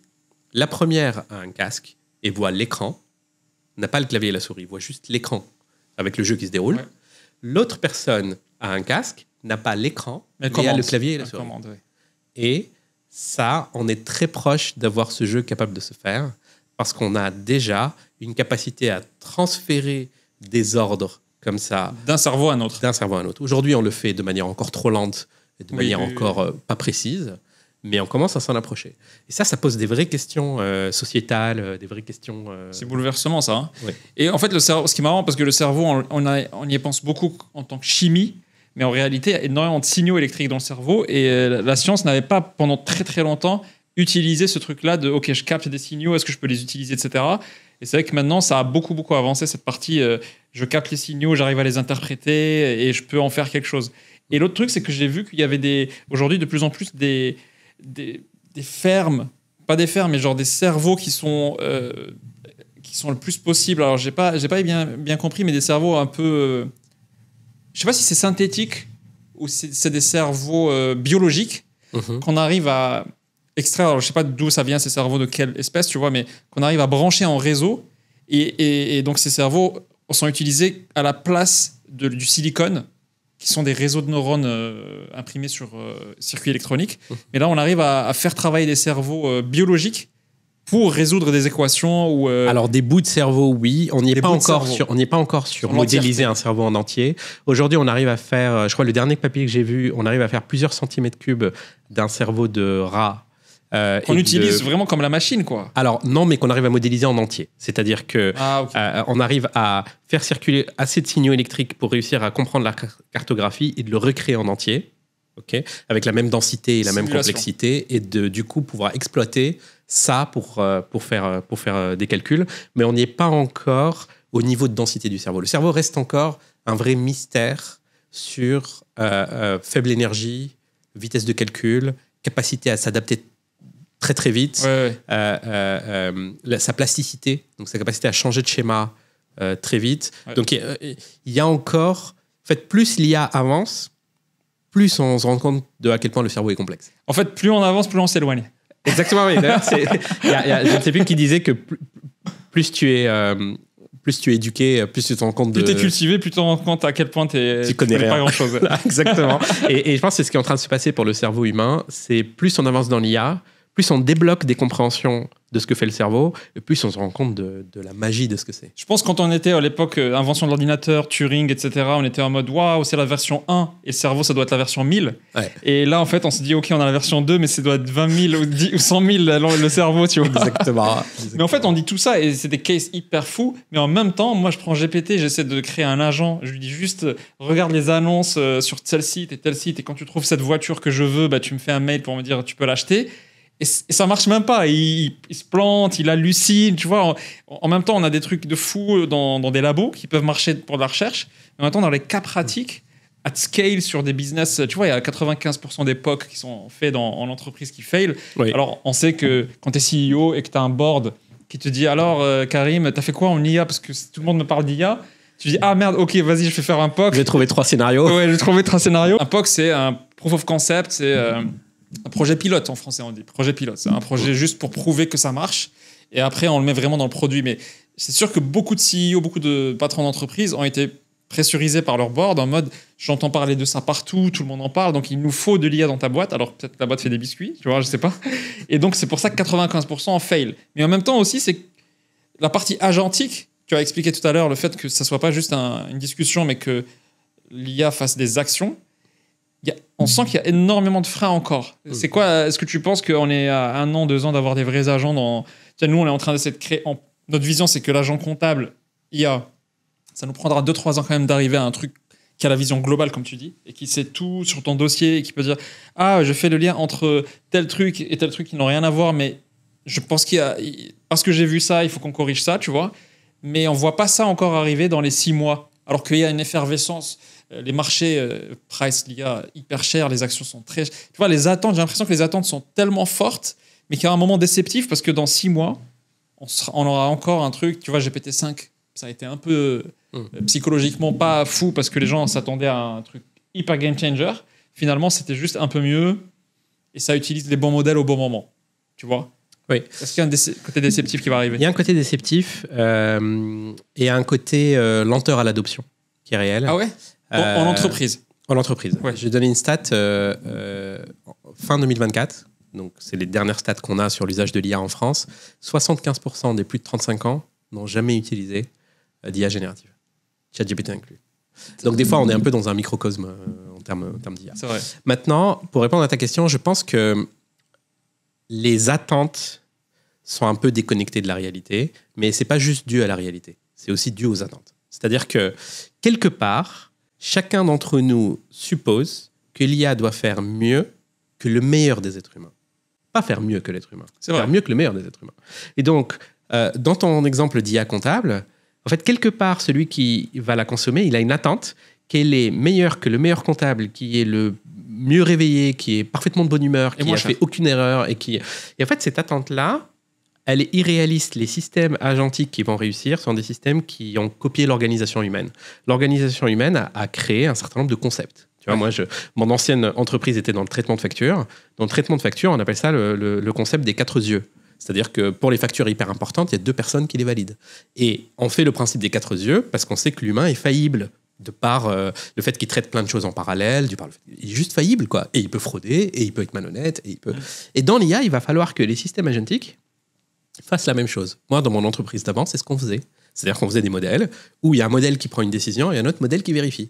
Et ça permet d'éviter certains biais, c'est-à-dire que ça permet d'éviter que ton client, ton utilisateur hack ton modèle et lui fait faire ce que tu veux pas faire. Et un autre modèle totalement indépendant qui n'utilise pas la même source de données qui vérifie si la décision est cohérente. Et ça, il y a beaucoup d'entreprises qui produisent des agents aujourd'hui qui savent pas ce qu'ils sont en train de faire. Moi, c'est ce que je pense. Tu vois, oui.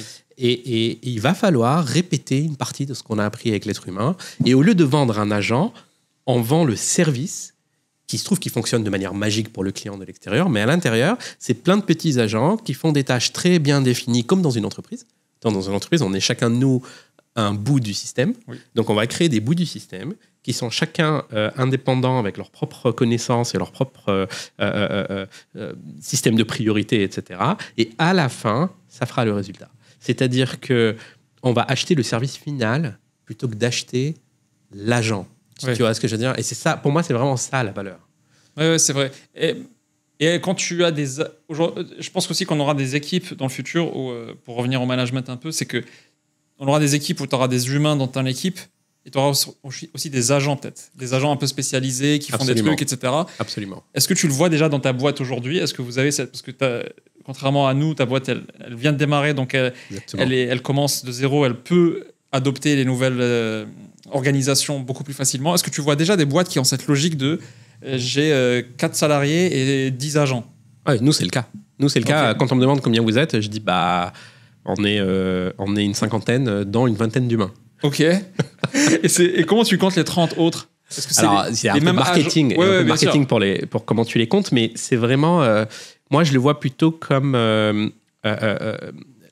combien on peut avancer. Okay, de combien on peut avancer. Donc, je compare à mes entreprises du passé, je compare aux entreprises autour de moi, et vraiment, la vingtaine de personnes qu'on est, on fait plus que si on avait été 50 dans l'organisation qu'on connaît d'avant. Oui. Et donc, très concrètement, ça va être, je vais donner un exemple concret, pour faire le business plan, convaincre mon associé, convaincre mes amis autour de moi, convaincre la banque, etc. Typiquement, ça aurait pris plusieurs semaines à mon associé et moi pour produire un peu les premiers documents, faire la demande de subvention BPI, etc. Avec Delia, on l'a fait en 8 heures peut-être, en tout. Ouais, c'est clair. Et avec ça, tu as l'analyse concurrentielle complète, la taille du marché, le dossier de financement qui est pré-rempli par l'IA. En fait, c'est vraiment ça, l'entreprise du futur. En fait, moi, en tout cas, ça me fascine ce truc de se dire que, OK, on est 20 plus 30, c'est une nouvelle notion, quoi. Et ça pose la question dont on parlait la dernière fois, de comment les manager, ces agents, parce que si tu les manages comme si c'était des humains, tu vas te planter certainement, parce qu'ils n'ont pas les mêmes caractéristiques, non? Oui, mais c'est toujours mieux que de ne pas les manager du tout. C'est-à-dire que moi, je pense que notre avenir avec les agents, c'est qu'on va tous devenir des managers. Et donc, le skill de management, quand on parlait au tout début des métiers qui vont rester des skills importants, apprendre à manager doit devenir le skill de tout le monde. Okay. Parce que sinon, le résultat du travail avec les agents va être déceptif. Tu parlais tout à l'heure des déceptions, c'est parce qu'on ne les manage pas. Demain, tu veux lancer une marque, ok ? Tu peux ramener le meilleur designer du monde. Si tu décides que tu ne vas jamais lui parler, je ne suis pas sûr que ça va marcher. Hein. Tu vois, tu as une vision de ce que tu veux, vous allez en discuter, tu vas manager, tu vas lui donner des deadlines, tu vas t'assurer. Donc c'est ça le management. Et en fait, avec des agents, il va falloir faire la même chose. C'est vrai qu'aujourd'hui, l'agent, tu lui donnes un prompt et t'attends qu'il te donne le truc parfait. Et alors qu'un humain, tu peux passer 2 jours avec lui à lui expliquer, et je trouve ça normal. Absolument. C'est normal. C'est pour ça que je te dis qu'on compare à un humain qui n'existe pas. Ouais. Et en fait, le management, c'est un skill essentiel qui va devenir encore plus important dans le cas des IA. Sinon, ça va être ultra déceptif. Et il y a donc plusieurs sujets dans lesquels les agents font vraiment une transformation radicale de notre façon de travailler. Claire. Et toi, aujourd'hui, donc, tu fais un peu d'investissement business angel. Oui. Tu investis que dans des boîtes IA ou pas? Non. T'es ouvert? Oui, à tout. Parce qu'il y a beaucoup de fonds maintenant et ils regardent même pas si c'est pas IA, parce qu'ils veulent vraiment prendre la vague absolument. Non, j'ai fait même de la restauration. Ah ouais? C'est des coups de cœur, ça. Et absolument. Et aujourd'hui, comment tu regardes des opportunités IA? Si tu reçois un dossier, en tant que business angel, ça intéresse certainement beaucoup de gens qui nous regardent, qui vont préparer des dossiers parce qu'ils vont des idées, etc. Dis-nous la vision de toi, business angel, comment tu regardes un dossier, s'il y a de l'IA dedans et si c'est cœur dans le produit, tu vois? Oui. Alors, je regarde plusieurs choses. Je regarde d'abord le problème qu'ils résolvent. Est-ce que c'est un problème qui casse les pieds à celui à qui tu vends? C'est la base de tous les business. C'est la base, mais c'est souvent oublié. Souvent, on se dit « Ah, en fait, avec l'IA, je pourrais faire ça différemment », mais je ne suis pas sûr que le client... Qu'est-ce que je règle ton problème? On verra. Voilà, et je ne suis pas sûr que le client il veuille ça. Donc, c'est est-ce que le problème que tu résous, il est important? Oui. 2, il y a un côté business qui est souvent oublié, c'est est-ce que celui qui paye, c'est celui qui est le plus embêté? Alors moi, j'ai une anecdote dans ton domaine, qui est quand j'ai créé Expensia, mon entreprise d'avant. Au début, on a eu pas mal d'utilisateurs de tests qui, tu vois, ils téléchargent, ils utilisent. On voit qu'ils utilisent beaucoup, mais ils n'achètent pas. Et donc, c'était notre démarrage. On se dit, mais c'est pas possible, quoi. Donc, on appelle. Et c'était nous, souvent, nos premiers clients, c'était des TPE, des entrepreneurs, des consultants qui gèrent leurs notes de frais dessus. Et donc, on a décidé d'appeler chaque personne. Et donc, on parle à un des entrepreneurs et il me dit, franchement, c'est génial ce que vous avez fait. J'adore l'IA, je prends en photo le ticket, ça marche super bien. Et je dis, mais du coup, pourquoi tu convertis pas, quoi? Pourquoi tu ne deviens pas client payant? Il m'a dit, ça me fait chier d'aider mon comptable. Pour lui, il fait le travail du comptable. Et ça a été une vraie leçon business pour nous. Ok. Et du coup, j'ai appelé le comptable et qui m'a dit ça me fait chier de gérer ces notes de frais à ce bonhomme. Et donc, on a pivoté, on s'est mis à vendre au cabinet d'expertise comptable, en plus de vendre aux entreprises.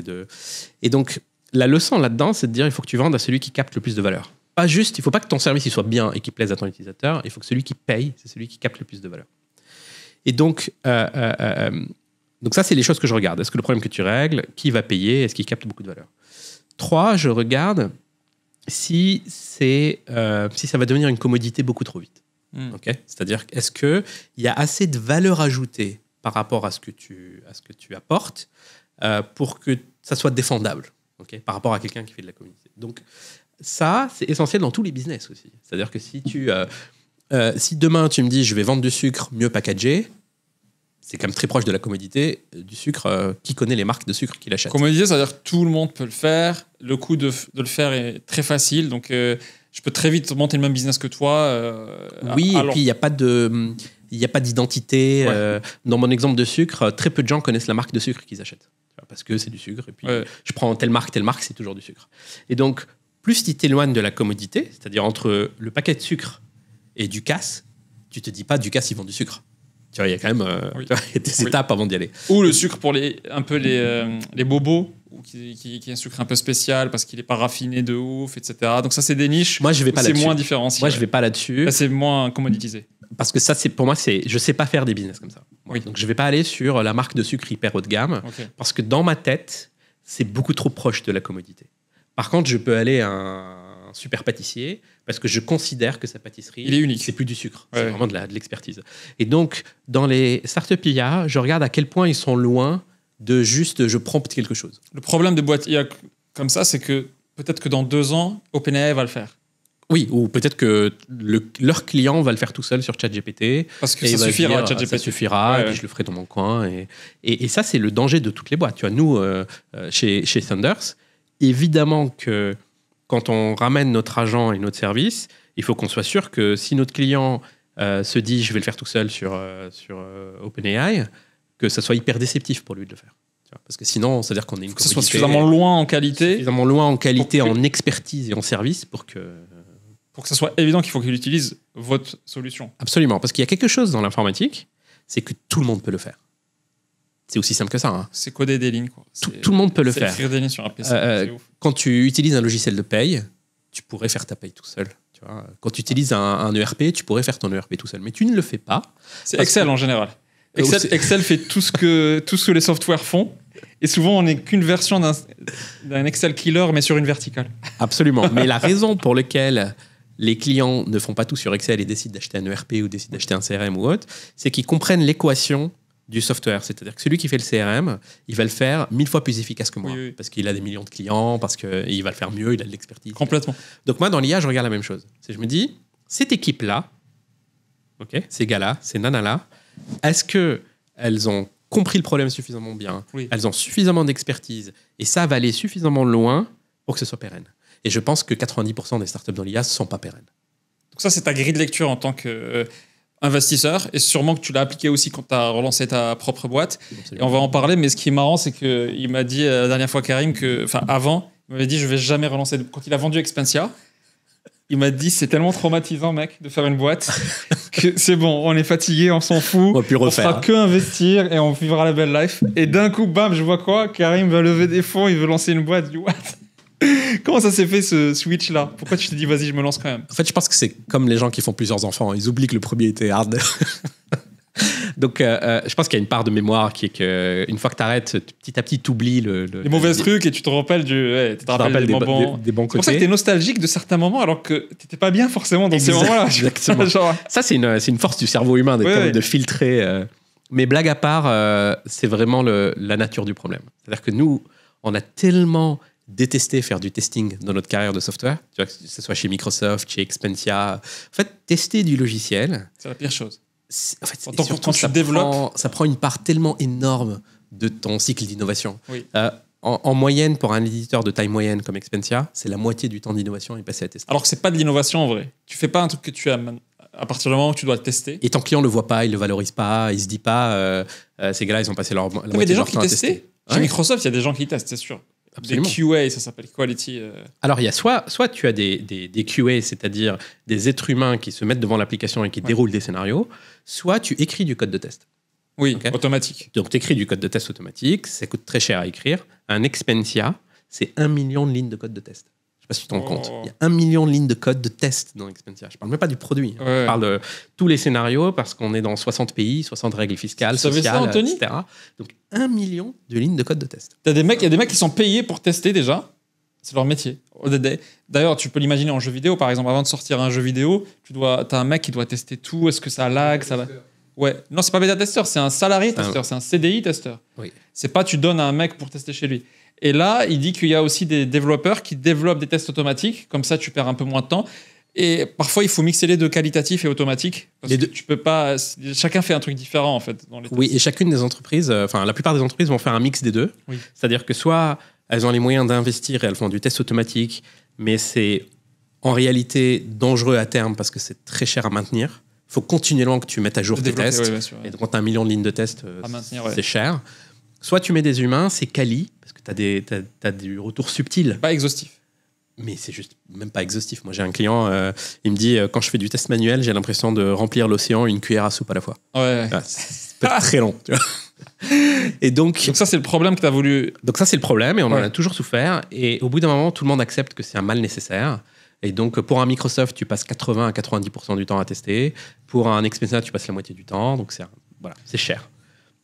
Et donc, quand on avait déjà vendu Expensia et qu'on était en train de quitter notre acheteur, avec mon associé Gied, on a commencé à regarder ce qui se fait en IA générative et ce qu'on pourrait faire. Et là, on s'est dit, pause. En fait, il y a un truc qu'on déteste. Et ça a toujours été notre moteur dans l'entrepreneuriat. Je détestais gérer mes notes de frais. Ça a donné Expensia.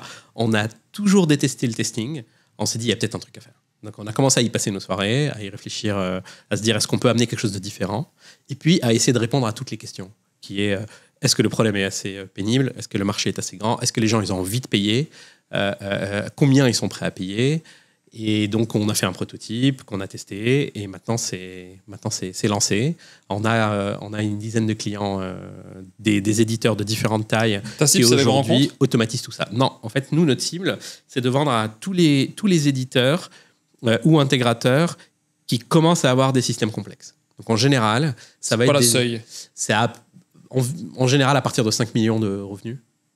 Okay. Donc, 50 personnes.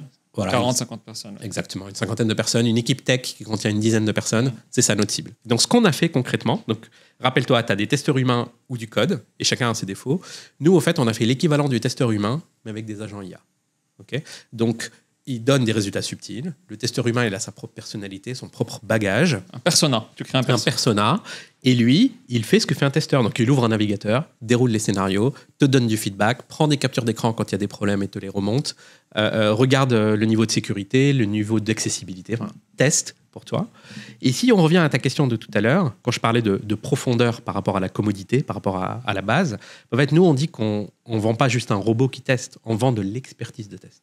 Okay, donc, on permet à nos clients embarquer dans ton agent d'apprendre à tester. Quoi. Voilà. Ok. C'est marrant le process par lequel tu es passé pour trouver le prochain sujet sur lequel tu devais t'attaquer. Moi aussi, j'avais un truc je détestais j'avais la phobie administrative, et je l'ai toujours. Hein. Oh, je connais. C'était ça qui m'avait motivé, entre autres. Mais aussi, il y a notre côté un peu geek et tech, de dire, OK, même intellectuellement, le problème m'intéresse à régler, en fait. Tu vois, genre, se dire que... Moi, je pensais pas qu'il allait avoir LLM aussi vite, mais je me considère hyper chanceux parce que quand je commençais à automatiser la partie droit et compta, je me disais, si un jour les réseaux de neurones commencent à vraiment fonctionner, je pourrais aller au bout de ça. Mais je me disais que ça allait venir quand j'aurais 50 ans ou plus, et que peut-être que d'ici là, la boîte, j'aurais peut-être soit vendue, soit je serais plus dans les opérations, en fait, tu vois. Alors que tu as encore 25 ans. Alors que j'ai encore 20 ans. Non, mais alors que la boîte a moins de 10 ans et les LLM sont là, tu vois, je me suis dit, waouh, c'est magique. Et c'est suite à une discussion avec ton frère Wassim, où on s'est dit, vas-y... on lance un POC, un pilote. Sauf que mon board ne connaissait même pas à l'époque les LLM, donc c'était l'inverse, tu vois, c'est pas... Donc je l'ai fait en mode petit budget, caché, parce que sinon c'était du luxe un peu. Et d'un coup, après le pilote, ChatGPT sort, donc 3.5, et ça devient vraiment exploitable, tu vois. Et là, on s'est dit, c'est bon, et on a pris ça assez tôt. Mais ça me rappelle une question que Anthony se posait avant qu'on commence, c'était que comment tu choisirais des sujets de boîte. Donc, tu nous as donné des éléments de réponse de OK, il faut que le problème soit suffisamment pénible, etc. Mais comment tu trouves les idées si tu devais maintenant dire à ton pote, aider ton pote à trouver sa prochaine idée de boîte LLM ou autre? C'est quoi le process de pensée? Comment trouver la niche, tu vois? Tout à l'heure, on parlait d'Excel. C'est marrant parce que je pense qu'on n'a pas idée de combien le monde tourne sur Excel. Parce qu'il y a des trucs très importants au sommet de l'hiérarchie qui sont entièrement gérés sur Excel, parce qu'il n'y a pas de soft pour ça. Et en fait, quand tu es dans un grand groupe, si tu regardes comment les gens utilisent, enfin, qu'est-ce qu'ils font sur Excel, et tu te dis, OK, ça veut dire qu'il n'y a pas encore de soft pour régler ce problème-là. Est-ce qu'il est suffisamment gros, etc., ce problème? Est-ce qu'il y a un marché? Pour moi, c'est un des process TOTS que tu peux utiliser pour trouver ta prochaine idée. Mais ça suppose que tu sois dans une grosse boîte, etc., et que tu sois pas, t'as perdu 20 ans, quoi. Alors, il y a des raccourcis. Vas-y. Il y a des raccourcis. Et il y a des raccourcis parce que maintenant, on a l'IA. C'est vrai. Donc, on a toute la connaissance du monde et tout le raisonnement. Moi, Reddit, c'est la plus grosse source pour GPT. C'est un truc de fou. Mais tu rigoles, vraiment, moi, si là, j'avais pas Thunder, si je me disais... je dois me lancer. Je dois me lancer. En fait, j'irais sur Perplexity ou sur une IA, ChatGPT ou autre. C'est quoi le prompt? Et je lui dirais quelque chose comme liste-moi le top 100 des sujets pour lesquels les gens se plaignent. Okay. Je commencerai par la plainte. Mais les gens, c'est trop large. Les gens vont dire qu'ils se plaignent de Macron. Après, je descendrai. Oui. Après, c'est un autre sujet. On va en faire un agent président, mais c'est un autre sujet. Mais tu rigoles, mais c'est vraiment ça, le chemin de pensée. C'est de dire, je commence large. Alors, bien sûr, je peux cadrer un petit peu en disant en France, en disant plutôt des adultes. Si je veux cibler, tu vois, si je veux pas faire un produit pour enfants, je fais un produit pour adultes. Plutôt des professionnels. Donc, j'enferme un peu le sujet en disant tous les gens qui sont comme ça, de quoi ils se plaignent le plus sur Internet. Exactement. Et puis je descendrai ce top 100 et puis je creuserai avec l'IA, sujet par sujet, en disant mais en fait, pourquoi ils s'en plaignent, qui aujourd'hui essaie de résoudre leurs problèmes, comment, tu vois ce que je veux dire? Et c'est ça le chemin de pensée de l'entrepreneuriat en général, sauf que maintenant on peut le faire 1000 fois plus vite. Avant, tu demandais aux gens autour de toi. Tu vas faire des sondages. Exactement. On a tous fait... quand les gens veulent se lancer une start-up ou on leur apprend le business model Canva. Tu vois, parmi les outils d'entrepreneuriat. Et si tu te fais accompagner par un réseau Entreprendre ou SWOT, par... tu peux faire un SWOT. Voilà. Et tu vas regarder c'est quoi le problème, pourquoi on s'en plaint, qu'est-ce que les gens utilisent aujourd'hui. Parce que déjà, les gens qui pensent qu'ils vont inventer quelque chose de 100% nouveau, qui résolvent un problème qui n'existe pas, ça ne fonctionne pas. Il faut commencer en général par un problème qui existe. Celui qui a inventé la voiture, il n'a pas fait que les gens se sont mis à se déplacer d'un coup. Ils se déplaçaient déjà avant, tu vois, mais ils se déplaçaient différemment. Et donc, mais ils s'en plaignaient. Et donc, si Perplexity existait à 100 ans, bah en fait, les gens, ils iraient se plaindre de la distance qu'ils peuvent faire par jour, la vitesse qu'ils font, le cheval, il faut lui donner à manger, enfin, tu vois. Et donc là-dessus, tu as beaucoup d'opportunités d'innovation. Et la voiture fait partie des chemins potentiels pour résoudre le problème. Oui. Donc moi, c'est ça le chemin de pensée. J'utiliserai une IA pour creuser tous les problèmes. Et aujourd'hui, il y a tellement de data en ligne. Il y a Reddit, les gens se plaignent et on continue. Et à partir de ça, je suis sûr que naissent un grand nombre d'idées. Mais par contre, il faut faire attention, c'est pas l'idée qui fait le succès, c'est l'exécution. Ça, c'est sûr. Mais là, on parlait d'idées. Et je pense qu'il faut rajouter aussi une autre question, c'est quelle est la taille de ce marché-là? Enfin, d'une manière ou d'une autre, tu dois essayer de trouver le marché. Parce que si c'est un problème qui concerne un village éloigné, c'est le seul problème qui... C'est pas... Tu vois, il faut que ça soit assez universel. Mais ça, tu peux, avec Perplexity, je pense qu'ils sont très bons sur l'analyse de marché. Ils sont très bons. Et il y a un outil dédié que je recommande, qui coûte pas très cher. Et la version gratuite est pas mal, mais qui coûte pas très cher, qui s'appelle VentureKit. VentureKit, c'est en gros, en 10 minutes, un business plan complet. Alors, il faut passer des heures à le lire après et le comprendre. Mais du coup, tu pars de qu'est-ce que tu veux faire, pour quel marché, et ça te génère tout ce que tu peux imaginer dans un business plan et plus. C'est-à-dire, moi, je l'ai utilisé pour mon marché. J'ai dit, voilà, je veux me lancer dans le testing. Voici comment les gens testent aujourd'hui. Voici, je me lance sur le marché européen au démarrage. Et donc, il m'a généré la liste des concurrents existants, la liste des gens qui pourraient devenir des concurrents, la taille des marchés, mais qui sont des recherches que j'aurais pu faire. Par exemple, le marché du testeur manuel, les gens que tu payes pour tester, c'est 40 milliards par an. Donc la masse salariale, c'est 40 milliards par an. Il y a aussi des logiciels pour organiser les tests. Donc j'ai creusé avec VentureKit l'ensemble, et ça va jusqu'à définir le persona. Dire, en fait, mon client final, ça peut être autant le directeur technique, autant le responsable delivery. Voici comment il réfléchit, voici ses problèmes de tous les jours, voici pourquoi tu l'aides. Et donc, c'est vraiment, ça vient accélérer, mais des choses qui existaient, qui sont le business model Canva, mais ça vient l'accélérer d'une manière radicale. Donc, moi, je pense qu'il n'y a pas un meilleur moment pour être entrepreneur qu'aujourd'hui. Mais en même temps, il n'y a pas plus challengeant qu'aujourd'hui. C'est-à-dire que... Parce que tout le monde peut faire. Parce que tout le monde peut faire. C'est pour ça que moi, je dis souvent que la restauration, c'est un des métiers les plus durs.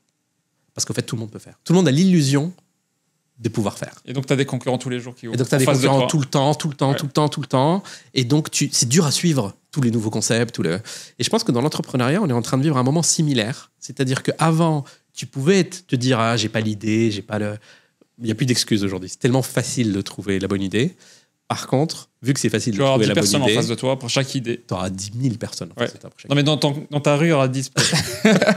Par contre, celui qui réussit, il a un effet de levier. La différence avec le resto, c'est que l'effet de levier que tu as avec l'IA et le software en général, mais de surcroît l'IA, il est gigantesque. Tu vois. Sûr.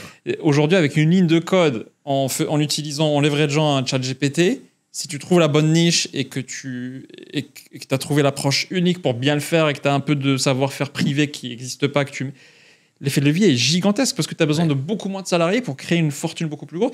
Tu vois, je pense que la concentration de richesse, elle va être encore plus extrême. Oui. Parce que déjà, déjà, elle est anormale.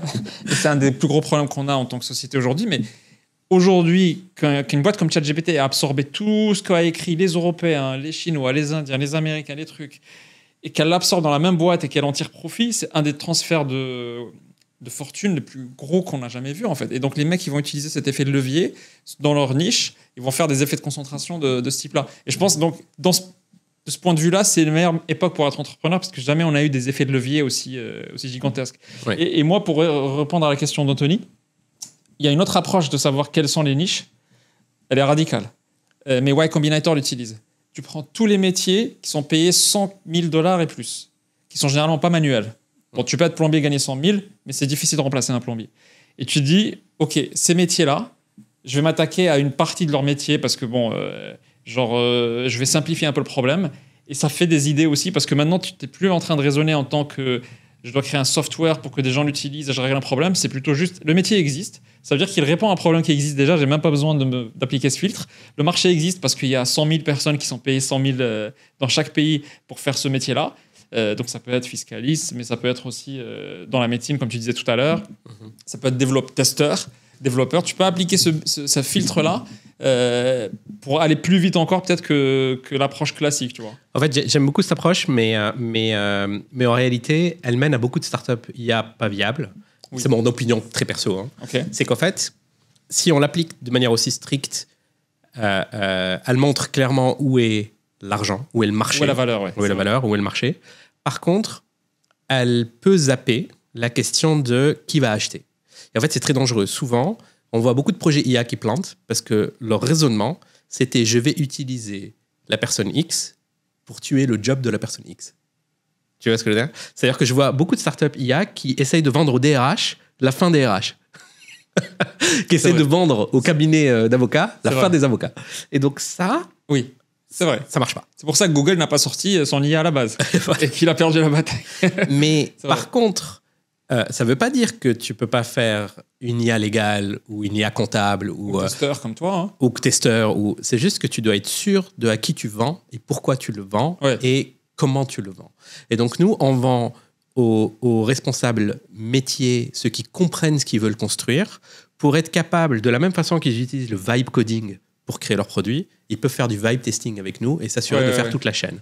Donc, c'est plutôt les responsables produits, les responsables qualité qui galèrent à recruter des testeurs, c'est plutôt eux. C'est pas viens, t'as 50 testeurs, tu pourras en virer la moitié. Ce modèle-là, en réalité, il marche pas.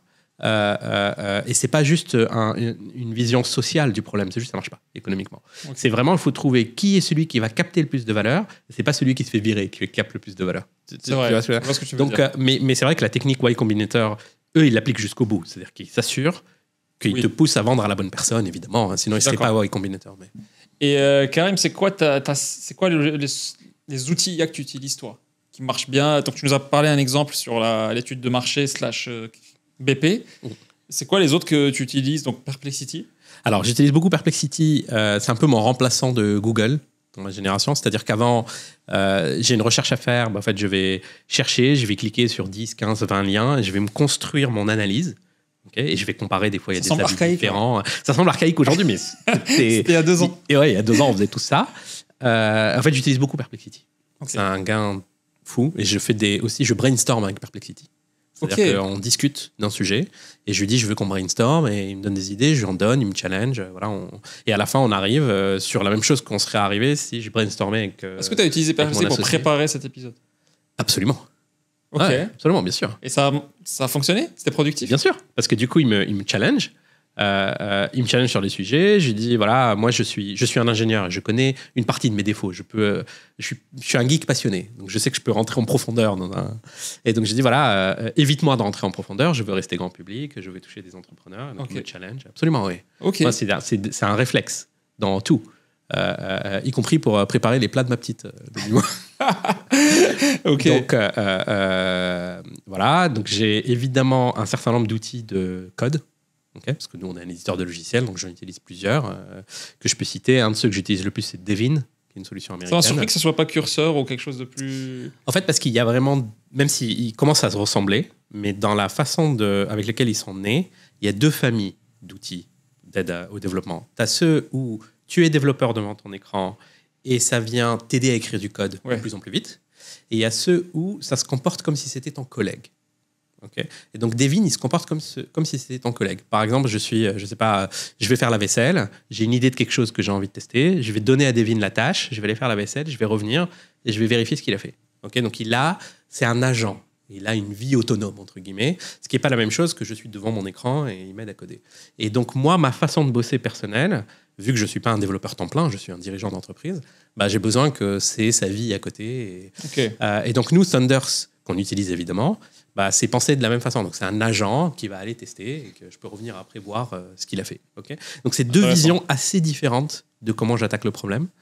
Qu'est-ce que je peux citer d'autre? Pour les slides, par exemple. Est-ce que ça fait longtemps que je n'ai pas fait de slides, etc. Mais Wassim, parfois, il nous fait des présentations faites par IA. Alors, c'est pas cohérent parce que ça respecte pas la charte de Legal Play. C'est des icônes que j'ai jamais vues avec des couleurs que j'ai jamais vues. Mais il m'a dit, j'ai fait ça en 5 minutes, tu vois. Ouais. Est-ce que pour les slides, pour des BP, tu nous as déjà dit. Alors, j'ai résisté longtemps. Moi, je suis un très gros utilisateur de PowerPoint.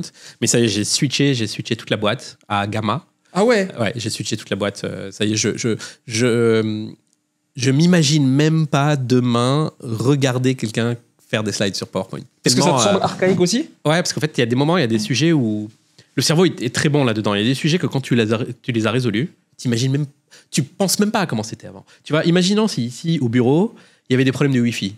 Ce serait le problème de tout le monde. Téléphone portable. Tu imagines même pas ta fille, toi, adolescente, tu peux pas la contacter. Exactement. Et donc, en fait, on arrive à oublier comment était le monde avant. Ouais. Donc ici, s'il y avait des problèmes de Wi-Fi, le jour où c'est résolu, plus personne ne se rappellera qu'il y avait des problèmes de Wi-Fi. C'est vrai. Donc Gamma, pour toi, c'est un gros... C'est bon, tu as adopté. Tu as adopté le truc. Ça y est, c'est un gain de temps. Mais par contre, il a fallu recréer tout ce qu'on avait créé avant dans PowerPoint.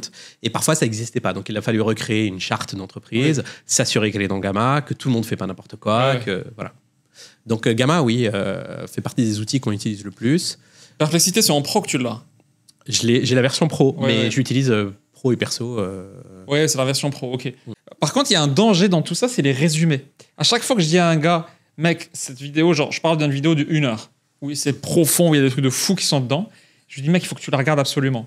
Et ce gars, ce qu'il fait... Il fait un résumé. Il met le résumé, il me l'envoie, il me dit, ça parle de ça. Parce qu'il me dit, mais ça parle de quoi? Je dis, mais vas-y, fais-moi, regarde là, tu vois. Il m'envoie le résumé, il me dit, c'est bon, j'ai lu le résumé. Je dis, mais c'est les détails qui comptent. Genre, le résumé, il ne sert à rien. Ou les livres, ça me tue, ça. Quand je lis un livre, ça me prend 1 mois parce que c'est profond et tout. Je dis à un pote, il faut absolument que tu le lises.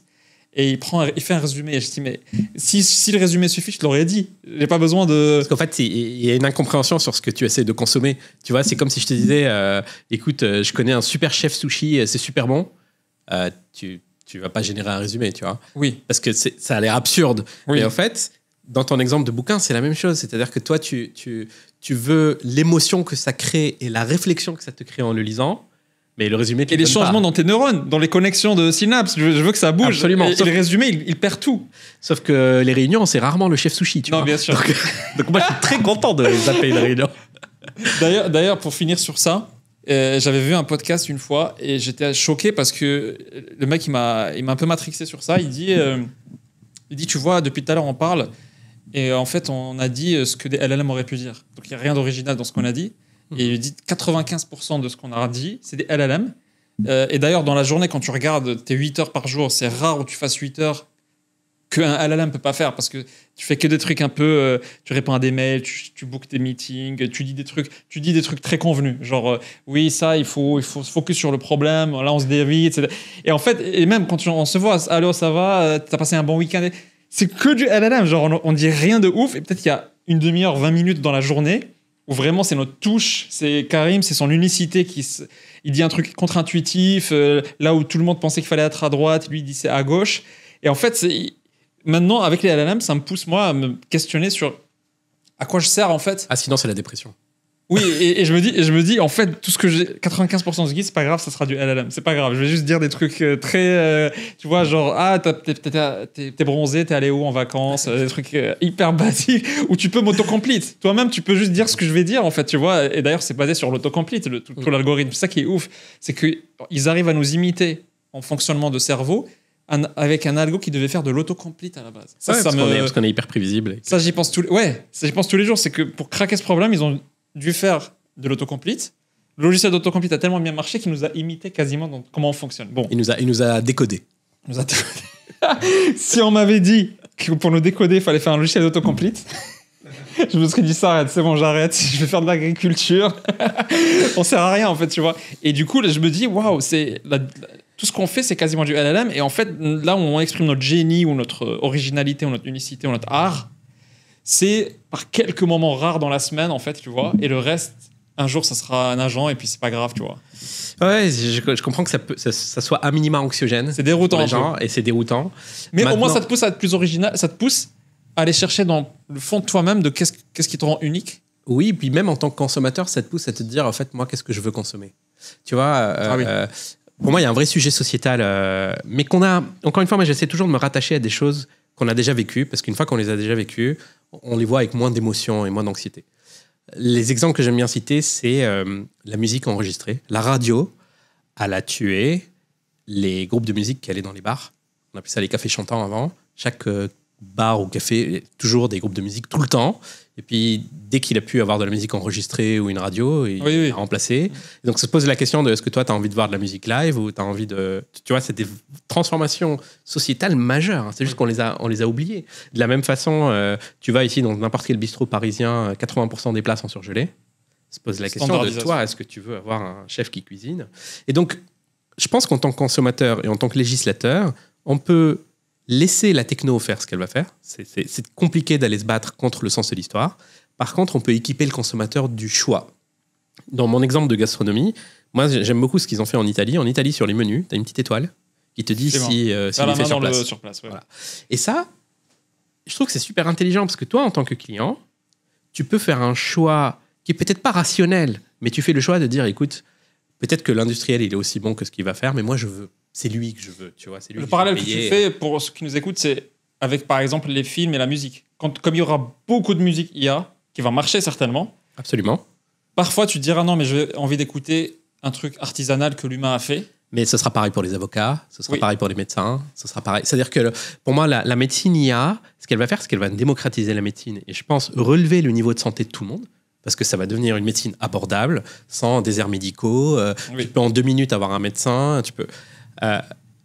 mais tu peux faire le choix d'avoir ton médecin préféré que tu vas voir, tu vas payer plus cher. Et ça semble aujourd'hui loin parce que blagues, ce qui est sympa. Parce que il te fait réfléchir, parce que peu importe. Mais moi, je pense que c'est vraiment le sens des services qu'on va connaître. Et je pense que la nourriture industrielle, elle a créé la même chose, quoi.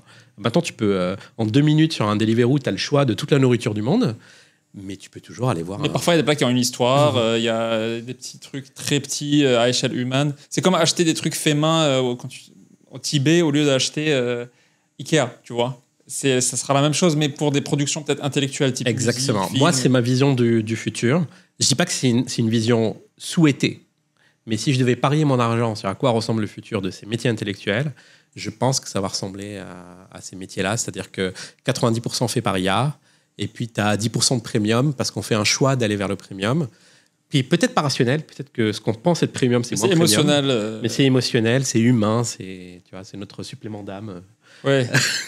C'est le supplément d'âme de Hugo. T'as raison. Et je finis juste sur un dernier point, parce qu'on avait dit ça dans une ancienne vidéo, pas si ancienne, mais on avait parlé, et c'est avec Wassim que j'ai eu cette réflexion en discutant, c'est que, comme je disais tout à l'heure, tout ce qu'on dit, c'est 95%, 18% du LLM, mais en même temps, c'est pas si bizarre que ça, parce que, comme tu disais, même quand tu regardes la création artistique, c'est beaucoup de recopies de ce qui existe déjà, sauf de temps en temps, tu as un mec qui fait une vraie rupture et qui invente une nouvelle forme, et au début, on le prend pour un fou, et ensuite, on dit « Waouh, c'est de l'art, finalement, tu vois ».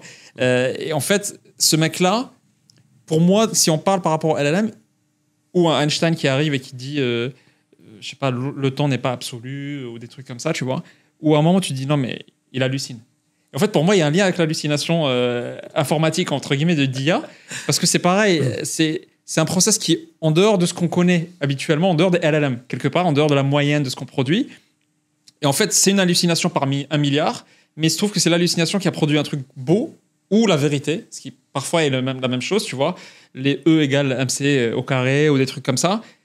Et en discutant avec Wassim, je me suis rendu compte que DeepMind utilisait les hallucinations pas comme un bug, cette fois-ci, mais comme une feature en mode, OK, tirons profit des hallucinations, faisons 1 milliard d'hallucinations par la machine, on va pouvoir évoluer 1 milliard parce que c'est des problèmes qui sont évaluables. OK, c'est des maths, ou c'est de la chimie, ou de la modélisation. C'est pas de l'art. Mais à la fin, il y aura 1 sur 1 milliard qui sera peut-être la vérité, et on aura craqué le problème via... C'est comme si tu donnais du champignon à ta machine, tu vois. Ça la booste. Elle commence à raconter n'importe quoi, mais du coup, elle sort du LLM, du conventionnel, tu vois. Et je me dis, waouh, c'est fou. Finalement, c'est peut-être les Mozart et les Beethoven de ce monde-là, c'était un peu des hallucinations qui ont marché. Parce que c'est vrai qu'au début, tu les prends pour des fous. Souvent, ces artistes-là, tu te dis, non, mais... Et ce qui m'a frappé, c'est que Einstein n'a connu aucun physicien théorique jusqu'à l'âge de 30 ans. Quand il a fait un voyage, il a rencontré donc c'est vrai qu'il a écrit tout avant de rencontrer le premier mec qui faisait la pratique qu'il faisait lui-même. Il a été encore moins influencé, du coup. Exactement, il pouvait halluciner librement, et il était dans son bureau de bureaucrate, tu sais, il faisait un métier administratif, et c'est connu, il a dit après, qu'il prenait des mini-siestes, et dans ces siestes, il essayait de pas complètement dormir, mais rester un peu éveillé et suivre. Genre, il balançait des idées, il les suivait, mais de manière spectateur, en fait. Donc, il laissait un peu son imagination travailler, et c'est comme ça qu'il aurait, je sais pas si c'est une légende, mais c'est comme ça qu'il aurait trouvé le... Et après, il continue à halluciner, sauf que ça donne rien pendant la deuxième moitié de sa vie. Mais je trouve que dans les LLM, il y a un paramètre qui, maintenant, ils l'ont fait disparaître parce que c'était trop technique, les premiers LLM, c'est le paramètre de température. Je sais pas si tu te rappelles dans les premiers. Et en fait, ça, c'est vraiment à quel point tu autorises le LLM à aller dans les fonds de tiroir des idées potentielles. Et des fois c'était vraiment drôle. Hein. Ils l'ont pas complètement enlevé aujourd'hui. Quand tu utilises en API, oui. GPT, tu peux le régler. Tu peux dire à GPT, c'est le degré de champignon que tu lui donnes, quoi. Exactement. C'est est-ce que t'es bourré ou pas. et du coup, ça c'est réglable. Vous savez ça ou pas? Ouais, parce qu'ils l'ont enlevé du consumer. Oui, parce qu'il faut voir que les LLM, c'est des modèles statistiques. Oui. Et donc, ils ne servent pas à générer la vérité, ils servent à générer le plausible. Et donc, si tu dis demain, je vais aller manger, bah, en fait, les mots les plus probables qui arrivent après, c'est une pizza, des pâtes, parce que c'est ce qui est le plus fréquent. Le plus des burgers en général. Et donc, ça, c'est si tu mets la température à 0. Tu lui dis, donne-moi les options les plus plausibles. Donc, dans les options les plus plausibles, il va prendre une au hasard. Ouais. Et si tu lui dis température max, bah, je sais pas, il va dire demain je vais manger un spontex. Ouais. Tu vois, je sais pas. Qui est une phrase qui a du sens grammatical, mais qui est quand même peu probable. Vide de donc, sens, moi, quand je brainstorm avec un LLM, je mets la température au max. C'est vrai? Effectivement, bien sûr. Hein. Tu cherches l'hallucination finalement. C'est là où il est créatif. C'est là où il est créatif. C'est le niveau de créativité. Et donc, oui, c'est quand tu as parlé de champignons, j'ai pensé à température. Je trouve que c'est une bonne comparaison. Aujourd'hui, une critique sur les Anthropic et les GPT, etc., c'est que c'est des boîtes qui sont pas rentables parce qu'elles consomment peut-être beaucoup d'énergie, et celles qui les utilisent parfois sont pas rentables parce qu'elles payent beaucoup les requêtes GPT, en fait. Tu vois, parfois, apparemment, par exemple, Replit ne serait même pas rentable parce que le coût de consommation de GPT est plus élevé que ce qu'ils font payer aux gens, en fait. Est-ce que ça va bouger, ça, normalement, parce que les prix vont... En fait, c'est vrai, et il y a deux dimensions à ça. Okay. Moi, j'ai monté une entreprise là-dedans, donc forcément, c'est des questions que je me pose, la viabilité du business. Et pour moi, la raison pour laquelle je pense que mon business est viable, c'est qu'il y a deux dimensions. La première dimension, c'est à quel point on pense que dans un avenir proche, on va avoir une dépendance aussi élevée sur ces boîtes-là. Moi, je pense que cette dépendance, elle va être beaucoup plus faible. Parce qu'il y a des open source type DeepSeek. Parce qu'il y a des open source et parce qu'il y a aussi, au-delà des open source qui résolvent le problème de propriété intellectuelle et ne résolvent pas le problème de puissance de calcul, parce que même ces solutions open source, il faut bien les héberger quelque part. Ça consomme. Tu vois, j'ai pas un data center. Apparemment, aux États-Unis, ils prévoient qu'il faut 20% de plus d'énergie par rapport à tout ce que les États-Unis consomment pour que l'IA puisse vraiment avoir un effet sur l'économie américaine. Et il y a des centrales nucléaires qui sont achetées par Microsoft et qui sont... Alors moi, j'ai un point de vue assez divergent. Okay. Après, l'avenir dira si je suis un idiot là-dessus ou pas. Moi, je pense que, évidemment, on est au début de l'IA et que si on veut que ça ait un vrai impact sur l'économie, il faut qu'on en consomme 100 fois plus ou 1000 fois plus. Et aujourd'hui, avec la quantité d'énergie que ça prend, ce serait un délire environnemental et énergétique. Par contre, moi, je pense que l'IA va devenir plus efficace beaucoup plus vite que ce qu'on pense. Okay, moi, je pense qu'on est à 6 mois, 9 mois d'avoir une IA qui tourne sur ton smartphone, sur la batterie de ton smartphone.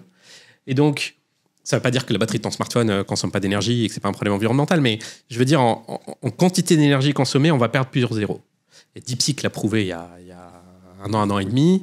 Ça, c'était un premier niveau, un ordre de grandeur de gain d'énergie. Oui. Il y a des technos que Microsoft a sortis et que d'autres ont sortis qui sont rentrés dans la technique, arrivent à compresser les modèles tout en étant... distillés, je ne sais pas comment. C'est ça, où ils avaient ça quantize. Et donc, ça réduit la quantité d'énergie nécessaire pour exécuter à peu près la même requête. Et donc, moi, je fais partie des ultra-optimistes sur ça. Et donc, moi, je parie que si demain... OpenAI, j'espère qu'ils ne m'écoutent pas, mais si demain OpenAI multiplie par 10 leur coût, moi j'ai une porte de sortie pour héberger tout seul à faible énergie des modèles alternatifs. Donc ça, c'est ma première option. 2. Si demain ils se disent on doit être rentable parce que l'énergie c'est cher, donc alors qu'ils ont fait l'inverse plutôt. À chaque fois qu'ils sortent un modèle, celui d'avant, ils font diviser par 10, etc. Oui, parce que c'est des subventions, donc c'est pas très durable. Exactement. Ils crament l'argent de leurs investisseurs pour avoir une situation de monopole. S'ils rajoutent de la pub dans le chat GPT, peut-être qu'ils pourront mieux monétiser tout ça. Mais bon. Peut-être. Mais en tout cas, pour l'instant, il faut pas être dépendant. Ils cherchent le monopole et donc ils cassent les prix et du coup, ça crée de l'innovation par-dessus. Moi, je suis assez convaincu que s'ils explosent leurs prix, ça va rendre beaucoup plus séduisant les solutions alternatives. Elles ne sont pas encore là, mais elles sont très bientôt là. Donc moi, j'ai plus peur pour mon business. Ça, c'est la première chose. La deuxième chose, moi, je ne vends pas des tokens OpenAI. J'utilise des tokens OpenAI, mais je ne suis pas là dans une revente de tokens, au sens où la valeur ajoutée qu'on apporte fait que le coût d'OpenAI pour nous, ou des équivalents, c'est moins de 10%. Okay. Donc du coup, nous, on vend beaucoup plus cher notre service que ce que nous coûte OpenAI, parce que notre service, c'est pas de revente. Oui, nous aussi, c'est pas le coût variable le plus gros. C'est vrai. Exactement. Et donc là-dessus, moi, ça me rend assez résilient aux variations. Et si la variation devient délirante, bah, j'irai ailleurs. Et donc là-dessus, je suis moins inquiet. Le fait que DeepSeek soit sorti, ça nous a tous calmés, parce qu'on s'est dit, OK, il y a un plan B, un peu plus compliqué, il faut l'héberger, etc. Il faut être un peu technique, mais au moins... il y a quelque chose qui nous permet de sortir de ça, mais l'énergie reste là. Et il y a un autre truc, c'est que la Chine, je pense que sa stratégie, donc il y a OpenAI qui casse les prix pour pouvoir avoir tous les utilisateurs, mais il y a aussi une nation entière qui est la Chine, qui est en train de casser les prix par le open source, pour que tous les investissements américains qui ont été faits partent en fumée. Et ça marche plutôt pas mal pour l'instant. Et ça marche pas mal, et peut-être même que c'est le graphe de l'innovation OpenAI open source. D'ailleurs, c'est lapsus, parce qu'OpenAI, à la base, c'était open source. C'était toute la thèse, alors que c'est pas du tout open source aujourd'hui. Du tout open source. Mais en fait, la courbe, peut-être, de l'innovation open source va peut-être dépasser tout ce qui est propriétaire. Il y a des gens qui disent que le modèle chinois de tout open source, il est peut-être un peu lent à démarrer, à catch-up avec le retard qu'ils ont. Mais à some point, tu peux pas battre le open source d'un point de vue scientifique, parce que la collaboration humaine va être beaucoup plus grosse que ce qu'une boîte privée peut faire. Quoi. Et en fait, on l'a vécu, en vrai, il y a 25-30 ans, avec l'Internet. C'est-à-dire que dans les débuts de l'Internet, et qui est d'ailleurs une des raisons qui a mené à l'éclatement de la bulle Internet en 2000-2001... Les investissements lourds, là. C'est qu'il y a eu énormément d'investissements de personnes qui étaient convaincues que c'est les telcos qui vont gagner, c'est les opérateurs télécoms. Ils possèdent le réseau. Parce qu'ils ont le réseau, ils ont les data centers. Tout le monde était convaincu qu'Internet va coûter extrêmement cher en infrastructure, et donc c'est ceux qui ont l'infra qui vont gagner, et tous les services vont payer les opérateurs des sommes délirantes pour pouvoir fournir leurs services, et si l'opérateur augmente son prix, t'es mort.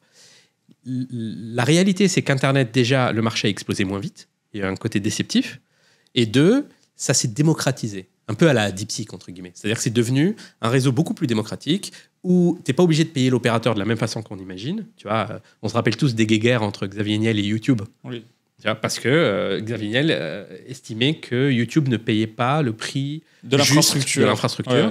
Parce qu'en fait, l'infrastructure s'est démocratisée et les gagnants, c'était YouTube, Amazon, etc. C'est pas T-Mobile et Orange. Ils sont gavés quand même, les telcos, mais pas autant que les autres. Pas autant qu'on aurait imaginé. Il y a un 0 ou 2 de... Et c'est pas eux les grands winners. Donc moi, ma position qui est assez rare dans l'écosystème IA, c'est qu'on est en train de vivre la même bulle. Commodisation du réseau, qui n'est ici pas le réseau, ici, mais... ça va être les GPU et combien tu as besoin de GPU pour faire la même tâche. Et donc, il y a l'idée aujourd'hui, on pense que une partie des gens pensent que tu pourras approximer le PIB des pays par combien de GPU ils ont. Et les GPU, c'est la puissance de calcul. Exactement. C'est des cartes graphiques. Parce que si tu sais aujourd'hui dans l'économie, tu peux approximer la croissance des pays, tu peux la prédire en fonction de la croissance du réseau électrique. Je sais pas si tu regardes combien d'énergie on a consommé en France dans le dernier trimestre. C'est un proxy. C'est un proxy. Parce que ça veut dire que tu as de l'industrie. Si tu en as beaucoup. Tu as de l'industrie, tu as du service, il y a de l'activité. Parce que l'économie, c'est de l'énergie transformée. Donc en fait, si tu as beaucoup d'électricité, c'est vrai que tu es en train de transformer beaucoup d'énergie en quelque chose, en output. Exactement. Et donc aujourd'hui, il y a un peu la thèse que pour les entreprises IA, c'est celui qui a le plus de GPU qui va gagner. Parce que ce sera le nouveau proxy. Ce sera le nouveau proxy. Moi, je suis un peu plus modéré sur cette vision. Je pense que ça va se démocratiser plus vite. Et que ce n'est pas celui qui a 100 milliards aujourd'hui qui gagne, c'est celui qui fait le meilleur service, le mieux pensé pour le meilleur client. Alors qu'il y a, jusqu'à récemment, c'était la bataille de qui achète le plus à Nvidia, à Jensen, et bataille entre Facebook, entre X. Même entre Trump et la Chine. C'est je t'interdis l'accès aux puces Nvidia, parce que du coup, que je détruis ton économie. Parce que si les puces sont un proxy du PIB... Je te ralentis de ouf. Je t'empêche d'avoir jusqu'à ce que tu le fasses toi, mais ça accélère que tu le fasses toi parce que tu vas faire de la R&D pour pouvoir te protéger avec un plan B. Mais parle-nous aussi du truc de... Il y avait un mercato récemment de... C'était plus payé que les footballeurs, les mecs de OpenAI. J'ai vu des chiffres, je ne sais pas si c'est vrai. Et il y a des chiffres, 100 millions, 200 millions de signatures bonus. C'est même pas le salaire, c'est les signatures bonus. Et en fait, c'est Mark Zuckerberg qui a un peu excité le marché en essayant de sortir les gars d'OpenAI. Mon analyse, c'est que c'est un art complètement nouveau et il y a quelques personnes qui le maîtrisent de créer des modèles aussi performants. Il se trouve qu'ils sont tous chez OpenAI, peut-être un peu chez Google, et que pour l'instant, ils ne sont que 50, je dis n'importe quoi. Mais ils concentrent une création potentielle de valeur énorme. Et donc, pour les acheter, 100 millions peut faire sens. Mais peut-être que dans 2 ans, il y en aura 1000 et pas 100 et que ça va se... Tu vois, c'est juste qu'ils sont hyper rares, ces mecs qui savent faire du modèle LLM. Ouais. C'est pour ça que Mistral a réussi à lever beaucoup alors qu'elle n'a rien prouvé encore, au début en tout cas. Et donc, finalement, parce que ça s'est calmé. Ce que je voulais dire, c'est que les cartes graphiques, ça s'est calmé. Les investissements en footballeurs de l'IA se sont arrêtés. Mark Zuckerberg a gelé les recrutements. Et en fait, du coup, est-ce que c'est cette courbe qu'on disait tout à l'heure de déception, c'est-à-dire que tout le monde investit beaucoup, même si on ne sait pas encore la valeur où elle va partir. Est-ce que c'est le hardware, est-ce que c'est le software, est-ce que c'est les wrappers les applications qui vont utiliser OpenAI? Est-ce que c'était une fièvre, en fait, c'est une équivalent de bulle Internet, quelque part, ce mercato Oui, alors ça va rester haut, mais là, c'était vraiment n'importe quoi. Ça va rester haut. Tu parlais des exemples il y en a une qui avait une boîte qui venait de sortir à cette boîte-là. Mark Zuckerberg a mis 1 milliard de valo sur sa boîte pour l'acheter. Et elle a dit non. Ouais, je sais. Et je pense qu'elle ne sait pas à quel point c'est dur de faire une boîte parce que quand tu dis non et qu'après ça va baisser. J'espère qu'elle ne va pas vivre l'histoire de Groupon. Mais en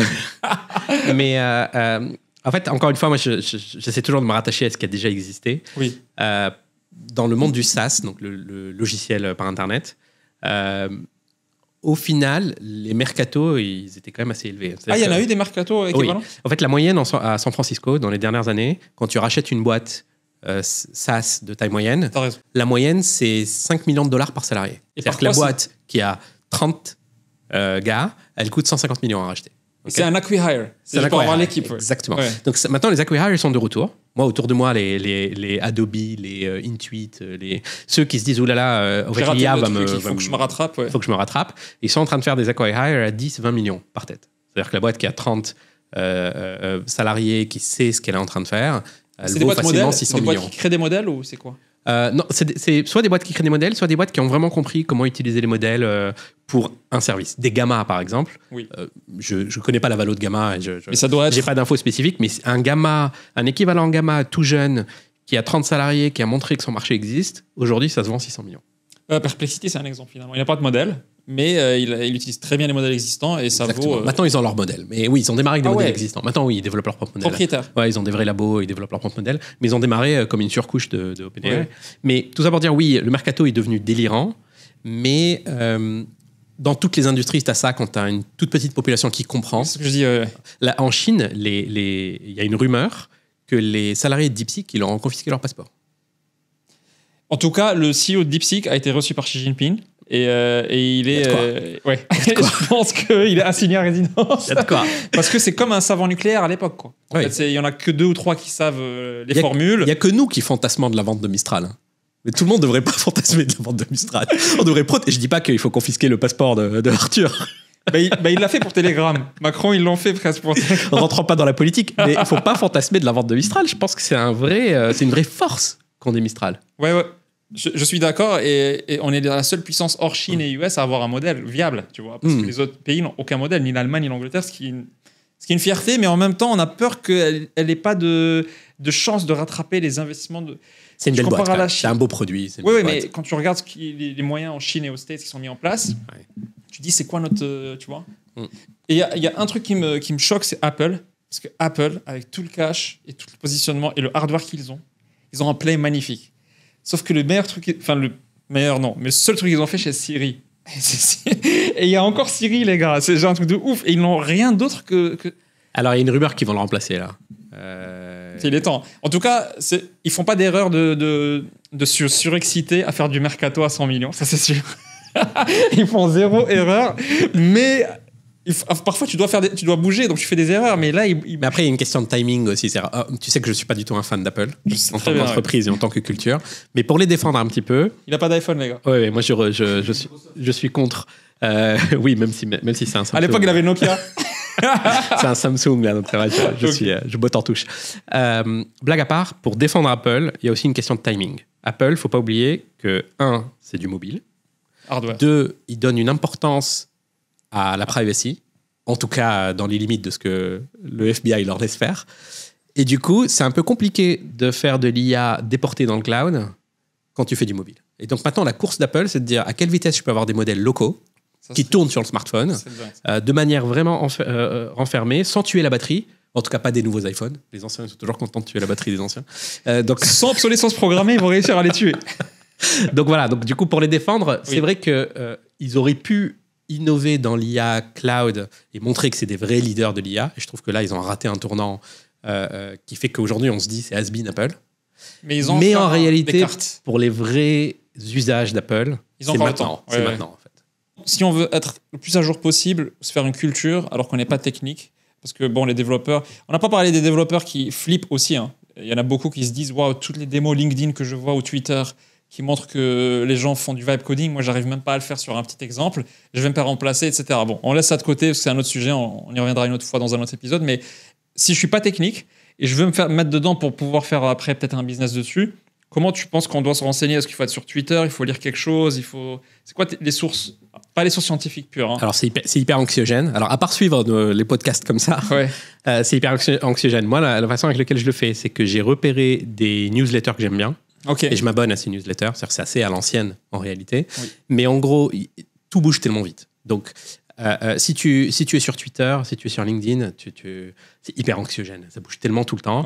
Donc, moi, j'aime bien m'appuyer sur des gens qui font des résumés et qui, en quelque sorte, un digest. Voilà, un digest de ce qui est en train de se passer. Donc, moi, j'ai quelques newsletters que je suis. Il y a AlphaSite, par exemple, parmi les newsletters. Donc, moi, j'en ai une dizaine que je suis. Maintenant, c'est toujours dangereux de s'abonner à une newsletter comme ça parce que la newsletter, elle est monétisée. Il y a des gens qui payent pour être dessus. Donc oui, c'est un digest, ça peut être un peu biaisé, mais en même temps, c'est un peu biaisé. Donc, tout dépend du temps que tu peux passer dessus. Mais ma recommandation, c'est de trouver des newsletters de personnes qui sont didactiques et les moins biaisées possibles. Et Wassim Jouini, on va le citer sur l'écran, fait des petits digests parfois quand il a le temps, parce qu'on a beaucoup de choses à faire dans Legal Place. Sur LinkedIn, il publie, sur Medium aussi, donc il rassemble certaines avancées, certaines sources, etc. Mais c'est vrai qu'il y a aussi Twitter qui est très riche, mais il faut savoir lister les bonnes personnes et les suivre, en fait. Ouais, et d'ailleurs, je dis même pas ça pour l'anecdote, mais le premier digest que je lisais régulièrement sur l'IA, c'est celui de Wassim. Ouais, et en fait, parce que moi, j'ai un gap de... Mon ancienne entreprise, évidemment, utilise beaucoup d'IA, mais pré-LLM, dans lesquels je suis un vrai expert. Mais ensuite, le passage LLM, j'ai mis du temps à avoir le déclic de il y a un monde avant et après. Changement de paradigme. Et donc, j'ai pu le faire avant ChatGPT grâce à Wassim. Moi, je le dis sincèrement. Sinon, j'aurais fait comme tout le monde à la sortie de ChatGPT. Mais en fait, Wassim, il m'a fait me réveiller avant. Oui. Vous en réveillez tous.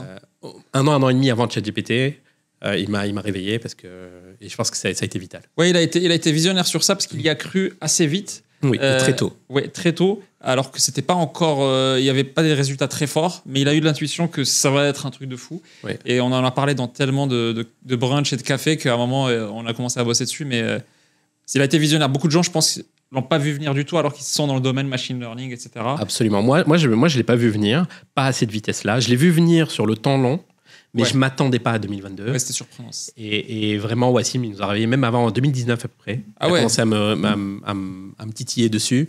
Et 2020-2021, convaincu. Cool. Merci beaucoup, Karim. Très bel épisode. Merci de prendre le temps. Je sais que c'était... Désolé pour ma voix de gars enrhumé. Non, ça s'entend pas du tout. Et merci parce que je pense qu'on a fait une belle masterclass sur le sujet. On a couvert pas mal de choses. On refera un autre pour s'actualiser. Et je pense que d'ici quelques mois, il y aura certainement des folies. Avec grand plaisir. Et tu viendras nous raconter l'évolution de ta boîte.